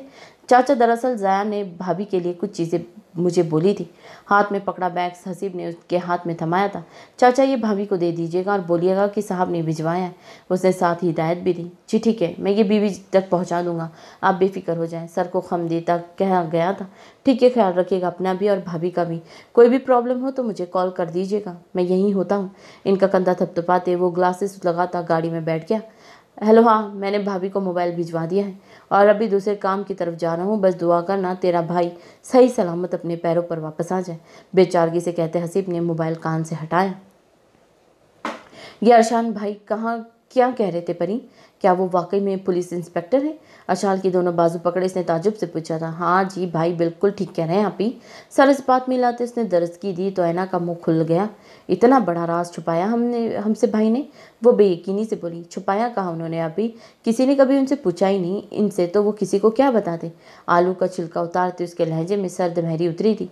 ऐना चुपचाप खड़ी से सुन रही थी। आप खुद बताएं मुझे आप ही, जब से अरशान भाई इस हवेली से इस्लामाबाद बाहर पढ़ने के लिए गए, कोई एक दिन ऐसा बताएं जिसमें इस हवेली के किसी एक फर्द ने भी उनका जिक्र किया हो, इन्हें कॉल करके खैरियत पूछ ली हो, सिवाय सफियान भाई के। ऐना उसे देख रही थी जो सपाट चेहरे में खड़ी बहुत गहरी बातें कर रही थी। उसके चेहरे पर अजीब सी उलझन थी, जैसे वो अपने अंदर कोई जंग लड़ रही थी। उसके हाथों की लर्जीश उसकी बिगड़ी दिमागी कैफियत खलासी कर रहे थे। उसके पीछे भी कई वजूहात रही है, अशाल भूलो मत। शाम के खाने की तैयारी करती ऐना सरसरी से अंदाज में बोलती रही। हाँ वजूहात, वो तंज हंसी। ऐना ने उसे ताजुब से नज़रों से देखा। वजूहात नहीं थी आप ही, सिर्फ एक वजह थी और वो वजह अब्बू जानते और है। उनको अरशान भाई का जिक्र सुनना पसंद नहीं, तो बस हम सब पर भी इनका जिक्र हराम कर दिया गया। उसके गले में फांसी अटकी।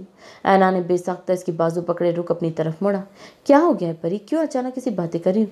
कोई परेशानी हो तो बताओ मुझे, मेरी जान में हूँ ना तुम्हारे लिए। उसका चेहरा हाथों के प्याले में भरे ऐना ने मोहब्बत से इख्तिसार किया और अशाल का जब टूट गया इसके गले लगती वो हिचकियाँ लेकर रो दी। ऐना को परेशानी होने लगी। परी बच्चे क्या हुआ है, कुछ तो बताओ, क्यों रो रही हो ऐसे? उसके बाल सहलाती वो परेशानी से बोली। आप ही? उसकी आवाज़ नहीं निकल रही थी। जी आप ही की जान, बोलो क्या हुआ? ऐना उसकी कमर सहलाई थी। आप ही, मैं तंग आ गई हूँ। किससे तंग आ गई हो परी? वह हैरान हुई। आप ही, मैं यहाँ के घुटे माहौल से तंग आ गई हूँ। मुझे सुकून चाहिए आप ही। उसकी आवाज़ भर आ गई। मुझे सुकून नहीं मिलता आप ही, मेरा दिन रात बेसुकून गुजरता है। जब से ईशा पी गई है मेरे साथ ऐसा होता है। सर हाथों में गिराए वो बस रोई जा रही थी। ऐना उसकी कैफियत समझती जख्मी सा मुस्कुरा दी। तुम्हें मालूम है ऐसा क्यों होता है? ऐना के सवाल पर लहजे पर आशाल ने भीगी पलके उठाए नफ़ी में सर हिलाए। क्योंकि ईशा और तुम जुड़वा हो, इसकी तकलीफ़ तुम्हें महसूस होती है और उसे तुम्हारी। मतलब ईशा आपी तकलीफ़ में है? इसे सूसू करते पूछा। शायद ऐसा हो। मैं ऐसा क्या करूँ आपी कि ईशा आपी की तकलीफ़ खत्म हो जाए और मुझे भी सुकून मिल जाए? आंखें साफ करते नम आवाज़ में पूछा था। परी देखो, तुम बेसुकून हो क्योंकि ईशा बेसुकून है। तुम्हें लगता है वो तकलीफ़ में होगी इसीलिए तुम भी बेसुकून हो।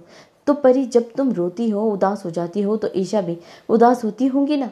तुम्हारे पास तो हम सब है ना, तुम्हें संभालने के लिए। उसके पास उसकी तकलीफ ख़त्म करने के लिए पता नहीं कौन होता होगा भी या नहीं। भीगी आंखों से उसे देखती वो बगौर सुन रही थी। अशाल, तुम जितना खुश रहोगी परसुकून रहोगी, ईशा भी खुश रहेगी क्योंकि तुम दोनों जुड़वा हो। जब एक तकलीफ में होगा तो दूसरे को भी तकलीफ महसूस होगी और जब तुम परसुकून रहोगी वो भी तो सुकून से रहेगी। मैं कोशिश करूंगी आप ही कि मैं खुश रहूं ताकि ईशा आप ही भी खुश रहें। वह ज़रा सा मुस्कुराएं इंशाअल्लाह। ऐना भी मुस्कुराई थी कि वो इसकी बात समझ गई है। रात वाले ही हुलिये में मलबूस वो बालों में हाथ फेरता कमरे से लॉन्ज में आया, जहाँ दाजी और बीजान के अलावा कोई भी नहीं था। उठ गए सब तुम सफियान? तबीयत कैसी है बेटा? बीजान उसे देखते ही मुतफिकिर सी पूछने लगी। अभी भी सर दर्द है बीजान, वो उकताहट भरे लहजे में बोला। दाजी कोई बात हुई? आप परेशान लग रहे हैं। बीजान अभी कुछ बोलती ही सफियान उनकी परेशान सूरत देख कर करीब आ खड़ा हुआ। कुछ नहीं बेटा, सुबह से आराम नहीं किया, तुम्हारे दाजी इसीलिए थक गए और कोई बात नहीं है। बीजान ने फ़ौरन से बात घुमा दी। दाजी आप जाए रेस्ट करें, ऐसी आपकी तबीयत खराब हो जाएगी। उसके लहजे में फिक्र दर आई। दाजी समेत बीजान भी मुस्कुरा दिए। वो नरम दिल का मालिक था, अपने बड़ों की इज्जत और इनका ख्याल रखता था अपने बाप से उलट।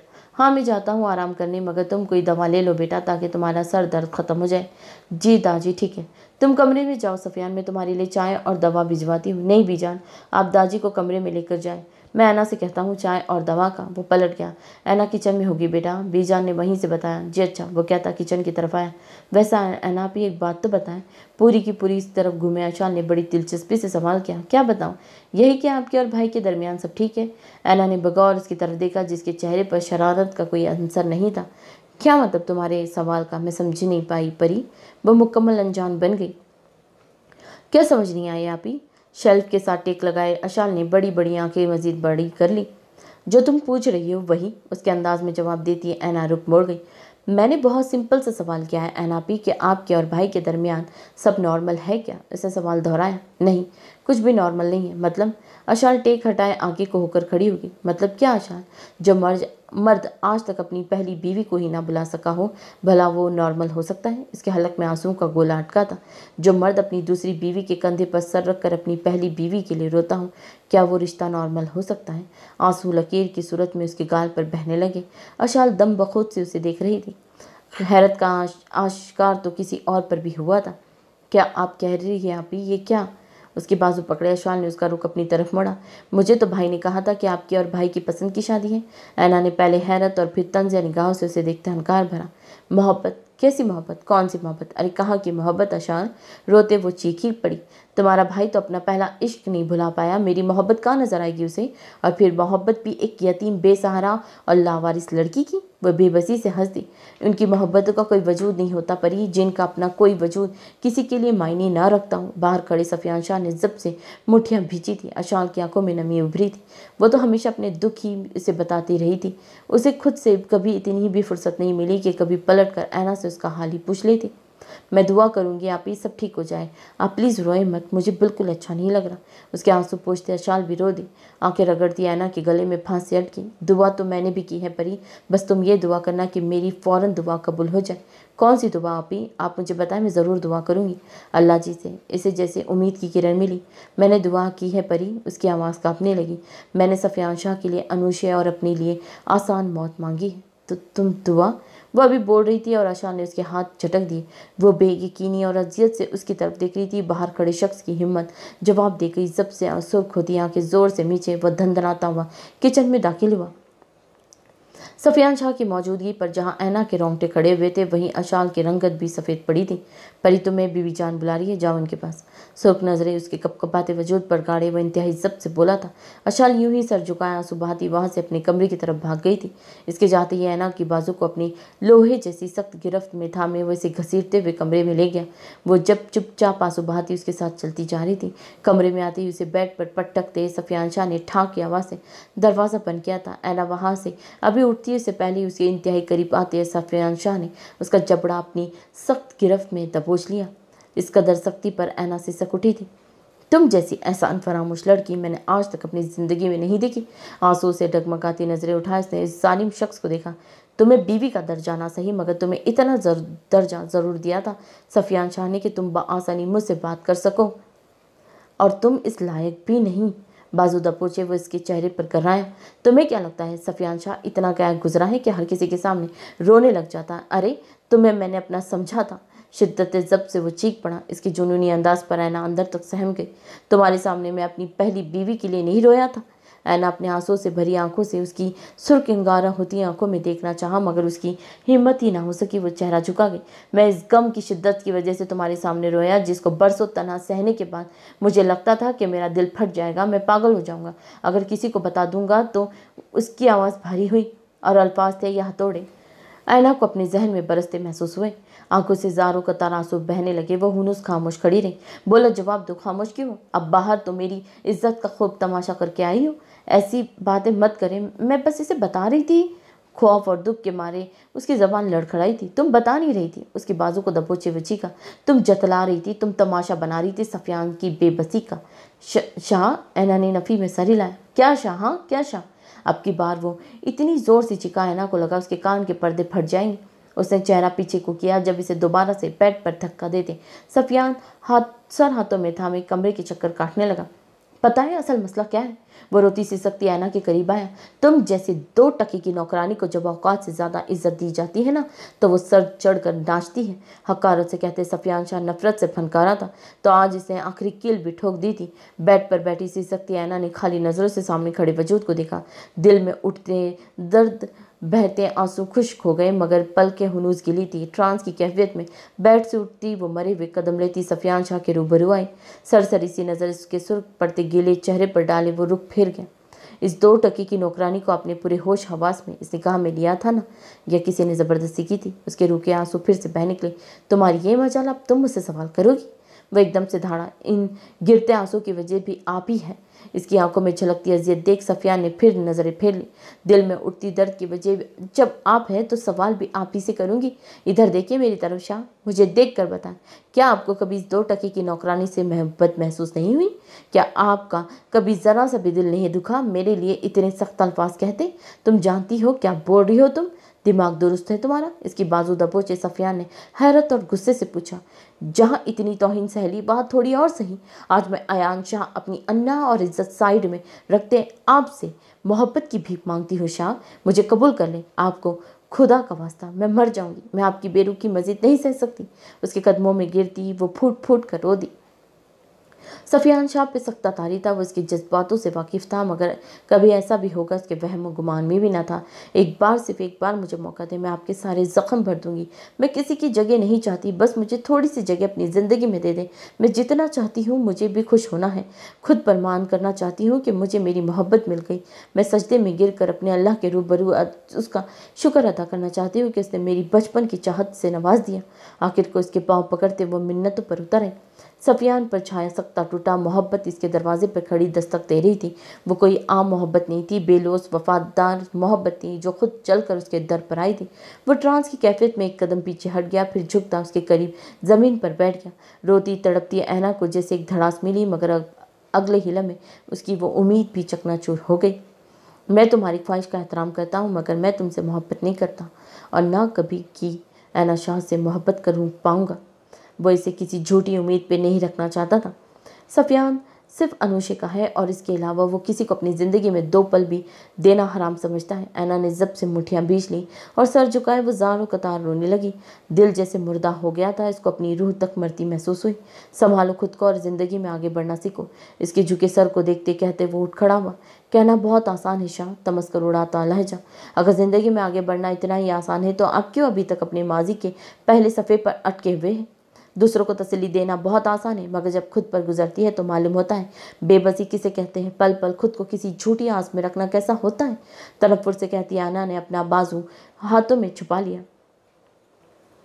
इसके तलक अल्फाज सयान को उस मुस्कुराने पर मजबूर गिर गए। शायद वो तकलीफ में भूल गई थी कि वो इस अजियत का कैदी अपनी 7 साल की उम्र में ही बन गया था। कमरे में इसकी सिसकियों की आवाज़ गूंजने लगी। सफियान इन आवाज़ों से तंग आता कमरे से बाहर निकलता। जब बेड पर पड़ा उसका मोबाइल बजा था।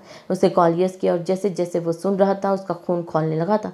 तुम वही रुको, आज इसके वजूद को मैंने गोलियों से छलनी ना किया तो मेरा नाम भी सैयद सफियान वली शाह नहीं। गैज़ व गज़ब के आलम में कहता कमरे से निकलता। जब ऐना भागती तक पहुंची। आप इतने गुस्से में कहाँ जा रहे हैं, क्या हुआ है? उसको गुस्से में देख ऐना को फिक्र लायक हुई थी। वो रोना धोना छोड़ती अपनी इतनी बेइज्जती के बाद भी उसकी फिक्र में घुल रही थी। सफियान के दिल में ठीस सी उठी थी। ज़मीनों पर जा रहा हूँ। वो मजीद कुछ कहे बिना बाहर को निकल गए। इसे किसी अनहोनी का खदशा हुआ था। ऐना वहां से भागती दाजी के कमरे में गई थी। दाजी दाजी नॉक किए बगैर वो कमरे में दाखिल हुई। इसे यूं रोते देख दाजी भी जान समेत वहां मौजूद अशाल भी परेशान होती उसके करीब आए रुकी। क्या हुआ बच्चे, सब ठीक है? तुम रो क्यों रही हो? बीजान वो मुसलसल रोने के बाद वो बमुश्किल ही बोल पा रही थी। कुछ तो बल बच्चे, हम परेशान हो रहे। दाजी उसके सर पर हाथ रख के मुतफिकिर बोली। अशाल ने उसकी पीठ सहलानी थी। दाजी वो शाह बहुत गुस्से में हवेली से निकले हैं। उनको कॉल आई थी, वो किसी से जान से मारने की गए हैं। दाजी मेरा दिल घबराए। उन्हें कहें वापस आ जाए, मैं बहुत घबराहट हो रही है मुझे। बीजान इन्हें वापस बुलाएं, इन्हें कॉल करें। वो एकदम से हज़ानी अंदाज में चीखने चिल्लाने लगी। वह मौजूद तमाम नफूस इसकी हालत देखकर तड़प उठे। दाजी बीजान इसे संभालते अशाल फौरन से भागती मोबाइल की तलाश में कमरे की तरफ गई थी। संभाल लो खुद को बच्चे, बीजान उसके हाथ थामती दिलासे देती। जब ऐना का वजूद अचानक ज़मीन बोस हो गया। वो कब से बेमकसद सड़क पर गाड़ी घुमा रहा था। आज कई महीने बाद वो इस जगह पर आया था जहाँ पहली बार उसके मम्मा बाबा एक दूसरे से मिली थे। गाड़ी एक साइड पर रोकता अरशान वरीशा गाड़ी से टेक लगाकर खड़ा हो गया। किसी गहरी सोच में मुब्तला वो आसपास के मनाजिर को देख रहा था। इंतजार इसे वरीशा की कॉल का था। कल रात वरीशा ने जो बातें उसे कही थी, अरशान के दिमाग में कई वसवसे थे, बहुत टेंशन कम थी इस पर। वरीशा का लहजा, उसकी तंज़े बातें, फिर वलीद से हुई बहस पर इसका मजीद दिमाग खराब हुआ था। मेरी मदद कर मेरे मालिक, कई मुश्किल में उलझा हूँ। मुँह आसमान की तरफ फेरते उसे मन्नत की थी। एक जालिम बीवी को कम थी जुल्म करने के लिए जो मामू भी हिटलर दे दिए। मजाल है जो लड़ाई करने और ताने मारने का कोई मौका हाथ से जाने दे। प्यारे मामू जान जाने देते हैं। बड़बड़ाते उसने दांत पीसे थे। उनके होते परी के शौहर को कभी सांस की कमी महसूस ही नहीं होगी, ये तो मैं यकीन से कह सकता हूँ। अरशान शाह ने अपने प्यारे मामू जान की प्यारी हरकतों पर एक जुमला कसा। अभी वो मजीद उनके कसीदे पढ़ता जब मोबाइल बजा और अरशान शाह ने फ़ौरन से मोबाइल निकाला, ये सोचते हुए कि वरीशा की कॉल होगी, मगर वहाँ अब्तसाम कॉलिंग देख अरशान शाह की सारी खुशी पर पानी फिर गया और शक्ल पर 12 बज गए। सही उकताए हुए लहजे में क्या कॉल यस करते उसने मोबाइल कान से लगाया। वो कुछ बोलता इससे पहले मुकाबिली बोल पड़ा, क्या हाल है सर जी। इसके अजीब टोन पर अरशान शाह ने मोबाइल कान से हटाकर देखा, फिर कान से लगाया। बात का आगाज़ करने से पहले सलाम करते हैं अब्तसाम, वो मतवाजन लहजे में बोला। वो क्या है ना सर जी, अब्तसाम इब्राहिम चौधरी दुश्मनों को सलाम नहीं करता, इसके अपने उसूल होते हैं। बड़े शाहाना अंदाज में खुद को तारुफ करवा रहा था। अरशान शाह दम बखुद उसका इसके बदलते तेवर देख रहा था। तुमने पी तो नहीं रखी या दिमाग कोई पे चोट लग गई है? क्या ऑल फुल बक रहे हो? अरशान शाह के लहजे में सख्ती दर आई। मैं दुश्मन हूँ तुम्हारा, बताना पसंद करोगे तुम हमारी दुश्मनी कब से शुरू हुई है? उसे जब से पूछा। मुकाबिल ने गहरी सांस खींची। मतलब अब ये भी बताऊँ आपको जयान सर? उसने लफ्ज़ सर पर जोर दिया। अरशान ने माथा मसला। दुश्मनी तो इसी दिन शुरू हो गई थी सर, जिस दिन आपने अब्तसाम के पीछे जासूस लगाया था। आपको क्या लगा मुझे मालूम नहीं होगा? आप मेरे पीछे मेरे ही साथ क्या गेम खेल रहे हैं? अपनी बहन के लिए बॉडीगार्ड के तौर पर हायर किया था ना आपने, और फिर अपनी ही बॉडीगार्ड की जासूसी शुरू कर दी। इसका इस कदर गहरा तंज अरशान शाह को आग में झोंके के बराबर लगा। तुम क्या कहना चाहते हो अब्तसाम? साफ साफ लफ्जों में बोलो। अंदर उठते अशाल पर काबू पाते उसने तहमिल से पूछा। कहने सुनने का वक्त अब ख़त्म हुआ सर जी, बहुत गलत जगह पंगा लिया। मेरी तो खैर थी, मगर मेरी मुंह बोली बहन के मामले में अब्तसाम ऐसा कुछ बर्दाश्त नहीं करेगा। आज शाम 7 बजे तक अपने मकबर की तलाश समेत मेरा फुल बायोडेटा आपके अड्डे तक पहुंच जाएगा। जी भर के तसल्ली कर लीजिएगा अब्तसाम, तुम गलत कर रहे हो। वो बेचारा बेकसूर है, इसको सब में मत घसीटो। वो फ़ौरन से पहले बोला। गलत सही आपका मसला है, मेरा मसला उसकी लाश को देखकर अपनी तस्कीन करना है। वो सफाकियत से बोला। अब्तसाम, तुम्हें गलत फहमी हुई है, मैंने उसे आयशा के लिए नहीं भेजा था। शायद वो बेवकूफ़ी से तुम्हारे साथ देखकर उसकी जासूसी कर रहा है। मैं अभी उसे मना कर दूंगा, तुम ऐसी कोई हरकत मत करना, उसके मासूम बच्चे हैं, समझो प्लीज़। आखिर को अरशान शाह मन्नत समाजत पर उतर आया। अब्तसाम के चेहरे पर गहरी मुस्कुराहट ने अहाता किया। मेरी इन्फॉर्मेशन में मुझसे ही मांग लेते, मैं कौन सा आपको मना कर देता? अब्तसाम ऐसे बोला जैसे उसने बड़ी सखी कोई इस दुनिया में पैदा ही ना हो। खैर, मैं इस बारे में सोच कर जवाब दूंगा, अल्लाह हाफिज़। नगहत बेगम को कमरे में आते देख अब्तसाम कॉल कट करता उठकर बैठा था। दूसरी तरफ अरशान शाह माऊफ होते जहन के साथ मोबाइल हाथ में पकड़े खड़ा था। उसने टाइम देखा, जहां अभी दोपहर के 1 बज रहे थे। उसने फ़ौरन से अपने मकबर को कॉल मिलाई और गाड़ी की तरफ चल पड़ा। हेलो मशाक, हाँ यार, जहाँ कहीं भी हो फ़ौरन से अभी इस वक्त अंडरग्राउंड हो जाओ, तुम्हारी जान को खतरा है। मगर सर हुआ क्या है? और वो किससे मेरी जान को खतरा है एक सरफिरा इंसान। अभी तुम इस बात को छोड़ो और जो मैं बोल रहा हूँ करो, और अपनी जान प्यारी है तो। उसे हिदायत देते मोबाइल डैशबोर्ड पर रखे अरशान गाड़ी स्टार्ट करता। जब एक बार फिर मोबाइल के बजने पर अरशान ने मोबाइल उठाया, वहाँ परी की कॉल देखकर उसने फ़ोन यस किया था। हेलो। वो उसके आगे कुछ बोलता। दूसरी तरफ से मिलने वाली खबर पर अरशान शाह ने मोबाइल डैशबोर्ड पर पटकते गाड़ी फुल स्पीड से भगाई थी। जरी बता रही थी तुम सारा दिन अपने कमरे से बाहर नहीं निकले, तबीयत ठीक है तुम्हारी? उसके पास बैठते नगद बेगम ने फिक्रमंदी से पूछा। नाराज़ हो अपनी अम्मी से? उसके मुसलसल खामोश रहने पर नगद बेगम की आवाज़ में नमी उतरी। नहीं, मैं नाराज़ नहीं हूँ। वो हुनूस चेहरा झुका कर बैठा था। तो फिर मेरा बेटा खामोश क्यों है? इसके बालों में हाथ फेरती वो मोहब्बत से बोली थी। क्योंकि मैं कुछ बोलना नहीं चाहता मम्मा। आंसू हलक में अटके थे। अब्तसाम, मुझे डर है मम्मा, मैं बात करूँगा मेरा जब टूट जाएगा और मैं बुरी तरह रो दूँगा। वो इसके नाम के आगे कुछ बोलती। अब्तसाम की फीकी आवाज़ पर नगद बेगम का कलेजा मुको आया। अब्तसाम, उन्होंने उसका चेहरा ऊपर किया। बेफिक्र रहें, अभी नहीं रो रहा। अभी कुछ जब्त बाकी है। वो जख्मी सा मुस्कुराया। ऐसे बात मत करो, अपनी माँ को इतनी तकलीफ मत दो। मैं तुम्हारा बुरा नहीं चाहती मेरे बच्चे।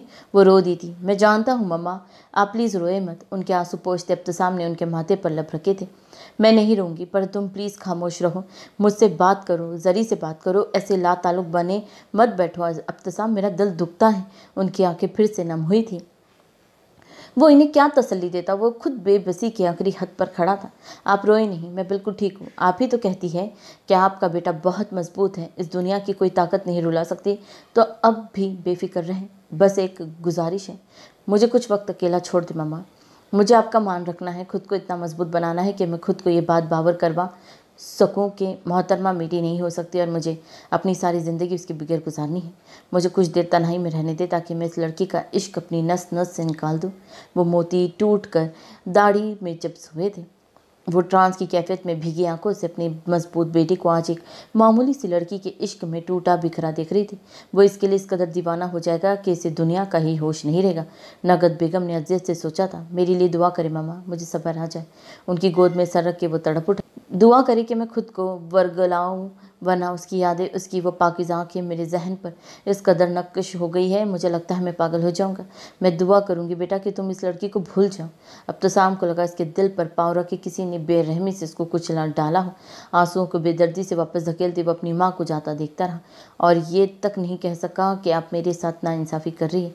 वो अपने हक में एक लफ्ज़ नहीं बोल पाया था। वो अपनी माँ से शिकवा नहीं कर सका था, क्योंकि उसकी माँ अब इसे खोने के डर से भी डरती थी। इनका डर वाजिब था, मगर इसकी मोहब्बत का क्या। अब तो सामने अपने उठते दर्द पर काबू पाए जोर से आंखें मीची थी। वो रोना नहीं चाहता था, आंसू से कमज़ोर बनाते थे, मगर वो अब जब्त करने के मराहिल से भी बहुत आगे निकल गया था। उसने महसूस किया था जैसे उसकी दिमाग वो दिल की हालत हुए। अगर वो मज़ीद जब्त करता रहा तो यकीनन वो पागल हो जाता। अजान की आवाज़ इसके कानों में गूंजी। उसे लगा सब थम गया। वो वक्त, लम्हा, इंसान, सब कुछ सिवाय उसकी सांसों के और सुनने की हिस्स के। न जाने वो कैसी कैफियत थी। अजान की आवाज़ कानों में पड़ते ही उसके रुके आंसू फिर से बह निकले। वो मधुर सा मौज़न का एक कहा एक एक लफ्ज़ सुन रहा था। वो मुकम्मल इन लफ्ज़ों की चाल में फंस गया। जब अचानक अजान ख़त्म हुई तो इस पर सख्ता जैसे टूट गया। देरी के डर से अल्लाह के दर को मत छोड़े। बेसाख्ता शाल के कहे जुमले की पुकार से कानों में पड़ी थी। एकदम से उठते इब्तिसाम ने कमरा लॉक करते खुद को वॉशरूम में बंद किया और नमाज की नीयत से बावजू होते ज़ोहर की नमाज अदा करने की तैयारी करने लगा। जाए नमाज बिछाते सामने का मंजर बार बार धुंधलाने लगा तो हाथ की पुछ से आंखें साफ करते नमाज की नीयत बांध ली। आंसू पूरी रवानी से बह रहे थे। वो आज 3.5 साल बाद नमाज पढ़ रहा था। इस वक्त जो इसके दिल की हालत थी वो लफ्ज़ों में बयान करना इस शख्स के लिए मुश्किल था, जिसने बुरे से बुरा वक्त अकेला काटा था, 2 टके के लोगों से धोखे खाए थे, अपने को खोया था, मोहताजी ही सही अपनी माँ को दिन रात रोते देखा था। इसने इस छोटी सी उम्र में सब अकेला सहा था, मगर वो टूटा नहीं था। बिखरने की बजाय जिंदगी ने दी हर ठोकर पर खुद को मजबूत बनाने वाला शख्स आज मोहब्बत के शिकंजे में फंसा फिर से इसी दर लौट आया था जिससे वो कभी मुंह मोड़ चला गया था।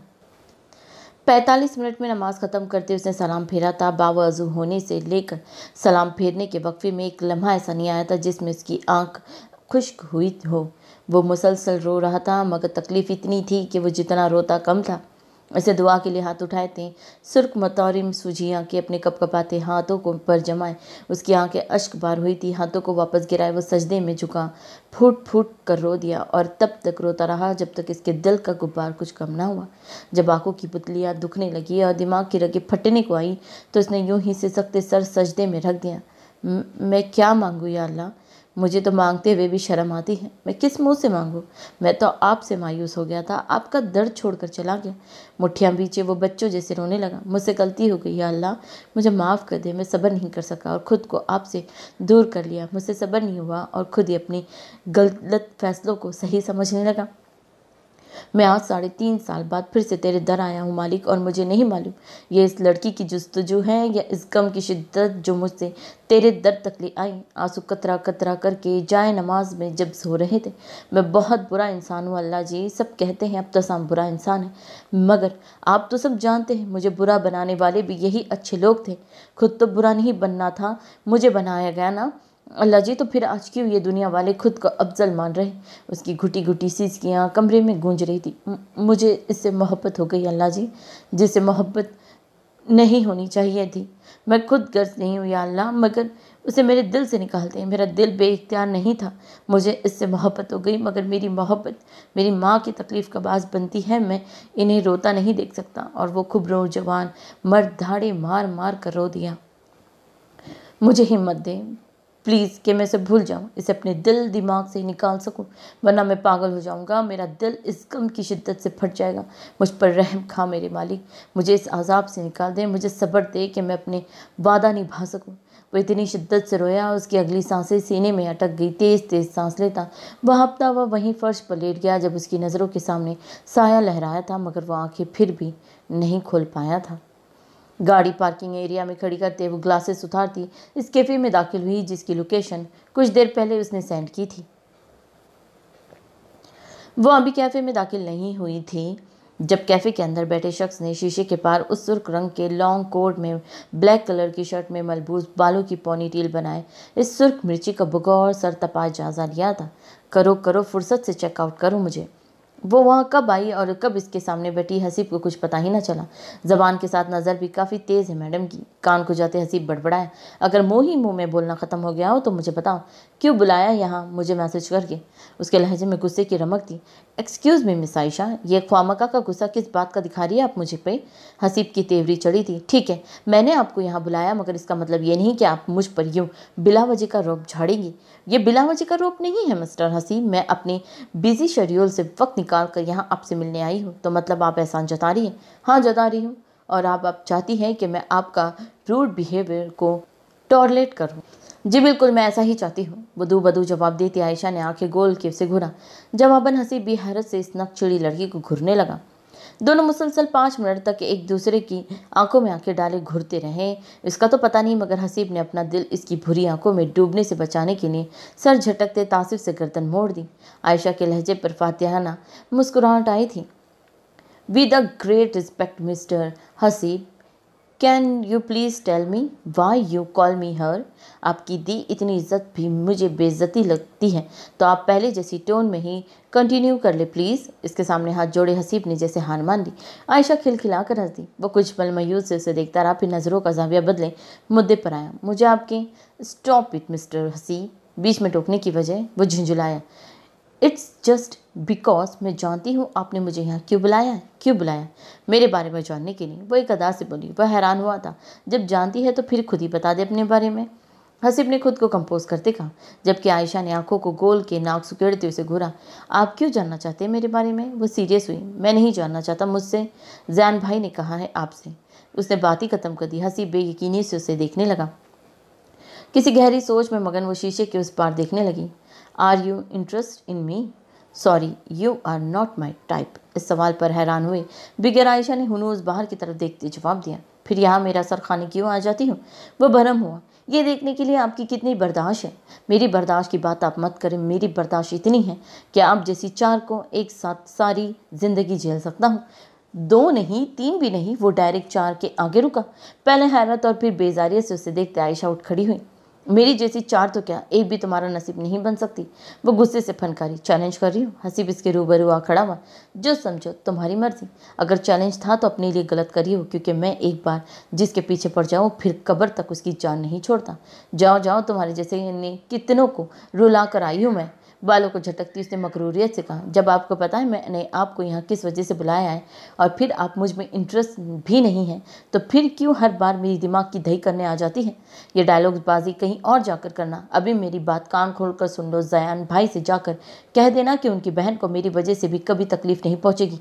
2 टके के घटिया जासूस और कुछ बेले लोगों से कहीं कि मेरा पीछा छोड़ दे और मुझे सुकून से रहने दे। इसने गुस्सा किया ना, वो चीखी। इंतहाई ठंडे मिजाज में कहती वो हसीब को हैरान कर गई, मगर उसके लहजे में ऐसा कुछ था कि हसीब का दिल दुखा था। शायद वो जयान की हरकत पर हर्ट हुई थी। हसीब ने सोचते मोबाइल टेबल से उठाते वहाँ से बाहर की राह ली, क्योंकि वो तो जा चुकी थी जिसके लिए वो आया था। मैंने कभी नमाज नहीं पढ़ी थी। मुझे कभी किसी ने कहा ही नहीं कि नमाज पढ़ो, कुरान पढ़ो। सर पर चादर ओढ़ कर बाहर निकलो। अल्लाह जी, मुझे कभी किसी ने ये नहीं बताया, नहीं कि मैं दुनिया में जानवर भी रहते हैं, इनसे खुद को हिफाजत के लिए औरत को खुद को ढांकना पड़ता है। मुझे कभी किसी ने नहीं सिखाया कि जब दिल पर उदासी छा जाती है तो मौसीकी नहीं सुनी जाती बल्कि नमाज पढ़ी जाती है। मुझसे कभी किसी ने ये भी नहीं कहा अल्लाह जी कि जब अपनी ही चार दीवारी में वहशत होने लगे तो डांस बार में जाने के बजाय कुरान की आयतों को पढ़कर दिल का बोझ कम किया जाता है। मैं तो अज़ल से गलत रास्ते पर ही चलती आई हूँ अल्लाह जी। मैं बुरी हूँ, गुनहगार भी हूँ, जानती हूँ सब मेरा कसूर है, मगर मेरे वालिदैन का क्या अल्लाह जी? सारा कसूर मेरा नहीं है। नहीं अल्लाह जी, सिर्फ मैं गुनहगार नहीं हूँ।